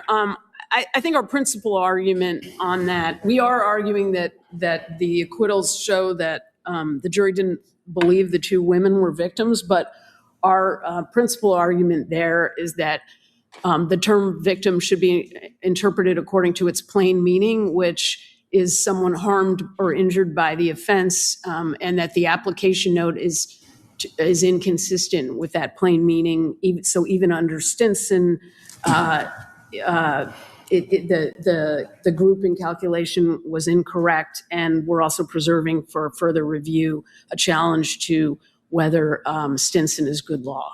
Right, but so for acquitted conduct purposes and looking at harmless error and how this might have played out, if there was a mistake under the guidelines, we're only looking at we're talking about It's almost double. Right. Well, it takes us from, if we did 8, it would take us from, that would go from, we went from 50, would take us to 20. It's only, we're talking about 8 points, right? We're going from level 14 to 20. The range would be 30 to 37 under that scenario, as opposed to 70 to 87, which was the starting point. Can I ask you about the definition that the commission has given us of acquitted conduct? One of the things you pointed to contest the government's view is that there was a government proposal that acquitted conduct be defined using the word relating to or something like that. Related to. And the government has also pointed to a proposal that was before the Sentencing Commission that would use the word elements. And neither one of those was adopted. And instead they took this other definition that, as far as I can tell, they decided they didn't need to define further and said something along the lines of, don't worry, it won't come up that often and it's going to be really easy. District judges are going to be able to figure this out. Why should we worry about line drawing? And as I recall, there was a letter from the Judicial Conference Committee on Criminal Law warning them that this was a very ambiguous guideline and that they very much should provide more clarity. And they didn't. They didn't take an elements test, which I think would have been very clear. And they didn't take the government's relating to. And they gave us one that says, don't worry, district judges are going to figure this out. And I don't know, maybe the district could figure it out. I'm having trouble as an appellate judge figuring it out. What are we to make of it if we decide that it is ambiguous? Does the rule of lenity kick in to guidelines issues? Are there other interpretive principles? There are 2 interpretive principles.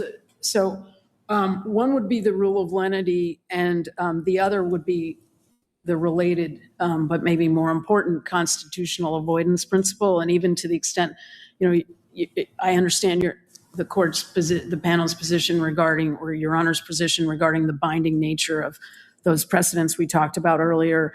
But putting that aside, I think it's clear that at a minimum, there are serious constitutional concerns with using acquitted conduct. And so I think, if the court finds that the guideline is ambiguous, it should be interpreted, the exception should be interpreted narrowly in favor of the defendant. And this is, I swear, my last question. I don't know about my colleagues.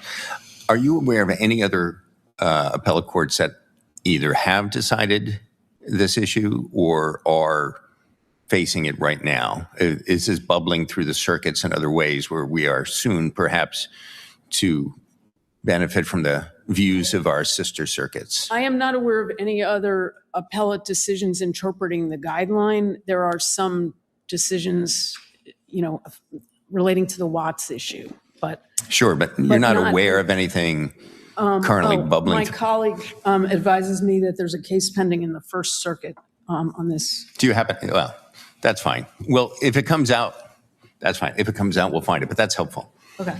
Unless there are any further questions, we have kept you up considerably past the 10 minutes. So, but don't go away because we're going to see you again in rebuttal. I'm sure I'll have more to say. I hope you have a bottle of water there. We will now hear from the government. Well, look, I ain't going to keep y'all up all night. Tomorrow, well, not tomorrow, because I'm traveling tomorrow. So, listen. If I don't go live tomorrow, I'm definitely going to go live when I touch down to where I'm going at. All right? Y'all be blessed. Thank y'all for joining me. Oh, we pass out time. Y'all know what time it is. We pass out time.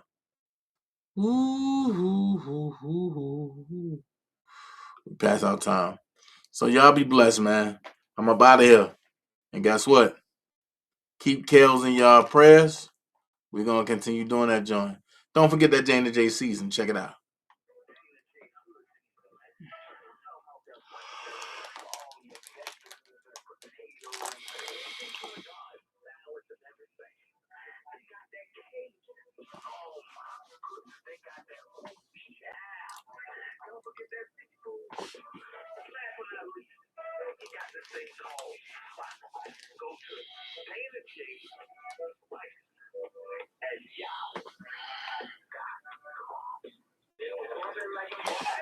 Thank y'all for joining me, man. And for all the haters out there, guess what? This is not the type of tea I want. It's overplayed. This is not the type of tea I want. It's overplayed. And thank y'all for joining me. Y'all could have been anywhere in the world, but y'all chose to rock with me. Oh my God. I had a long day at work. Tired. Thank y'all for donating. Thank y'all the ones that wanted to donate. Thank y'all for the ones that just sat around, just chill with me. I'll be back.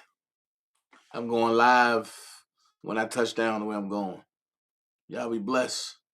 Peace. Dana J signing off. Dream Team for life.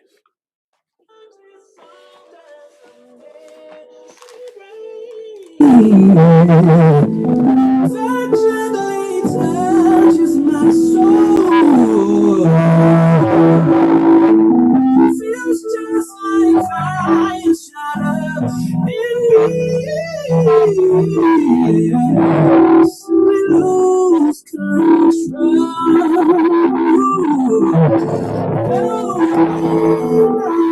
Follow me.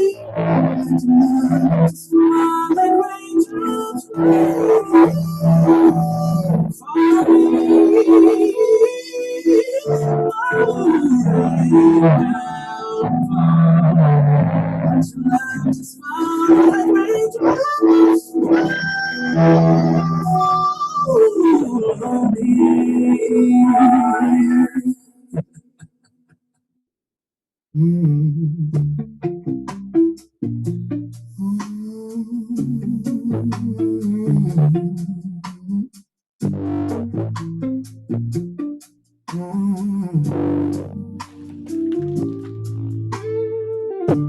Remember me from Lake Clifton, Eastern Hair School. Also down at the Harbor Place, working at the fudgery. I was always singing at the Jeter shows. That time was so special to me. There's so much more to Dana J than what the eye can see. I want you to know I love you. I want you to know I need you. Where would I be without you? Nowhere, nowhere, nowhere. Feel it in my music, along with the stories I bring you. I'm never gonna lose it. No way, no way, no way, no way, no way.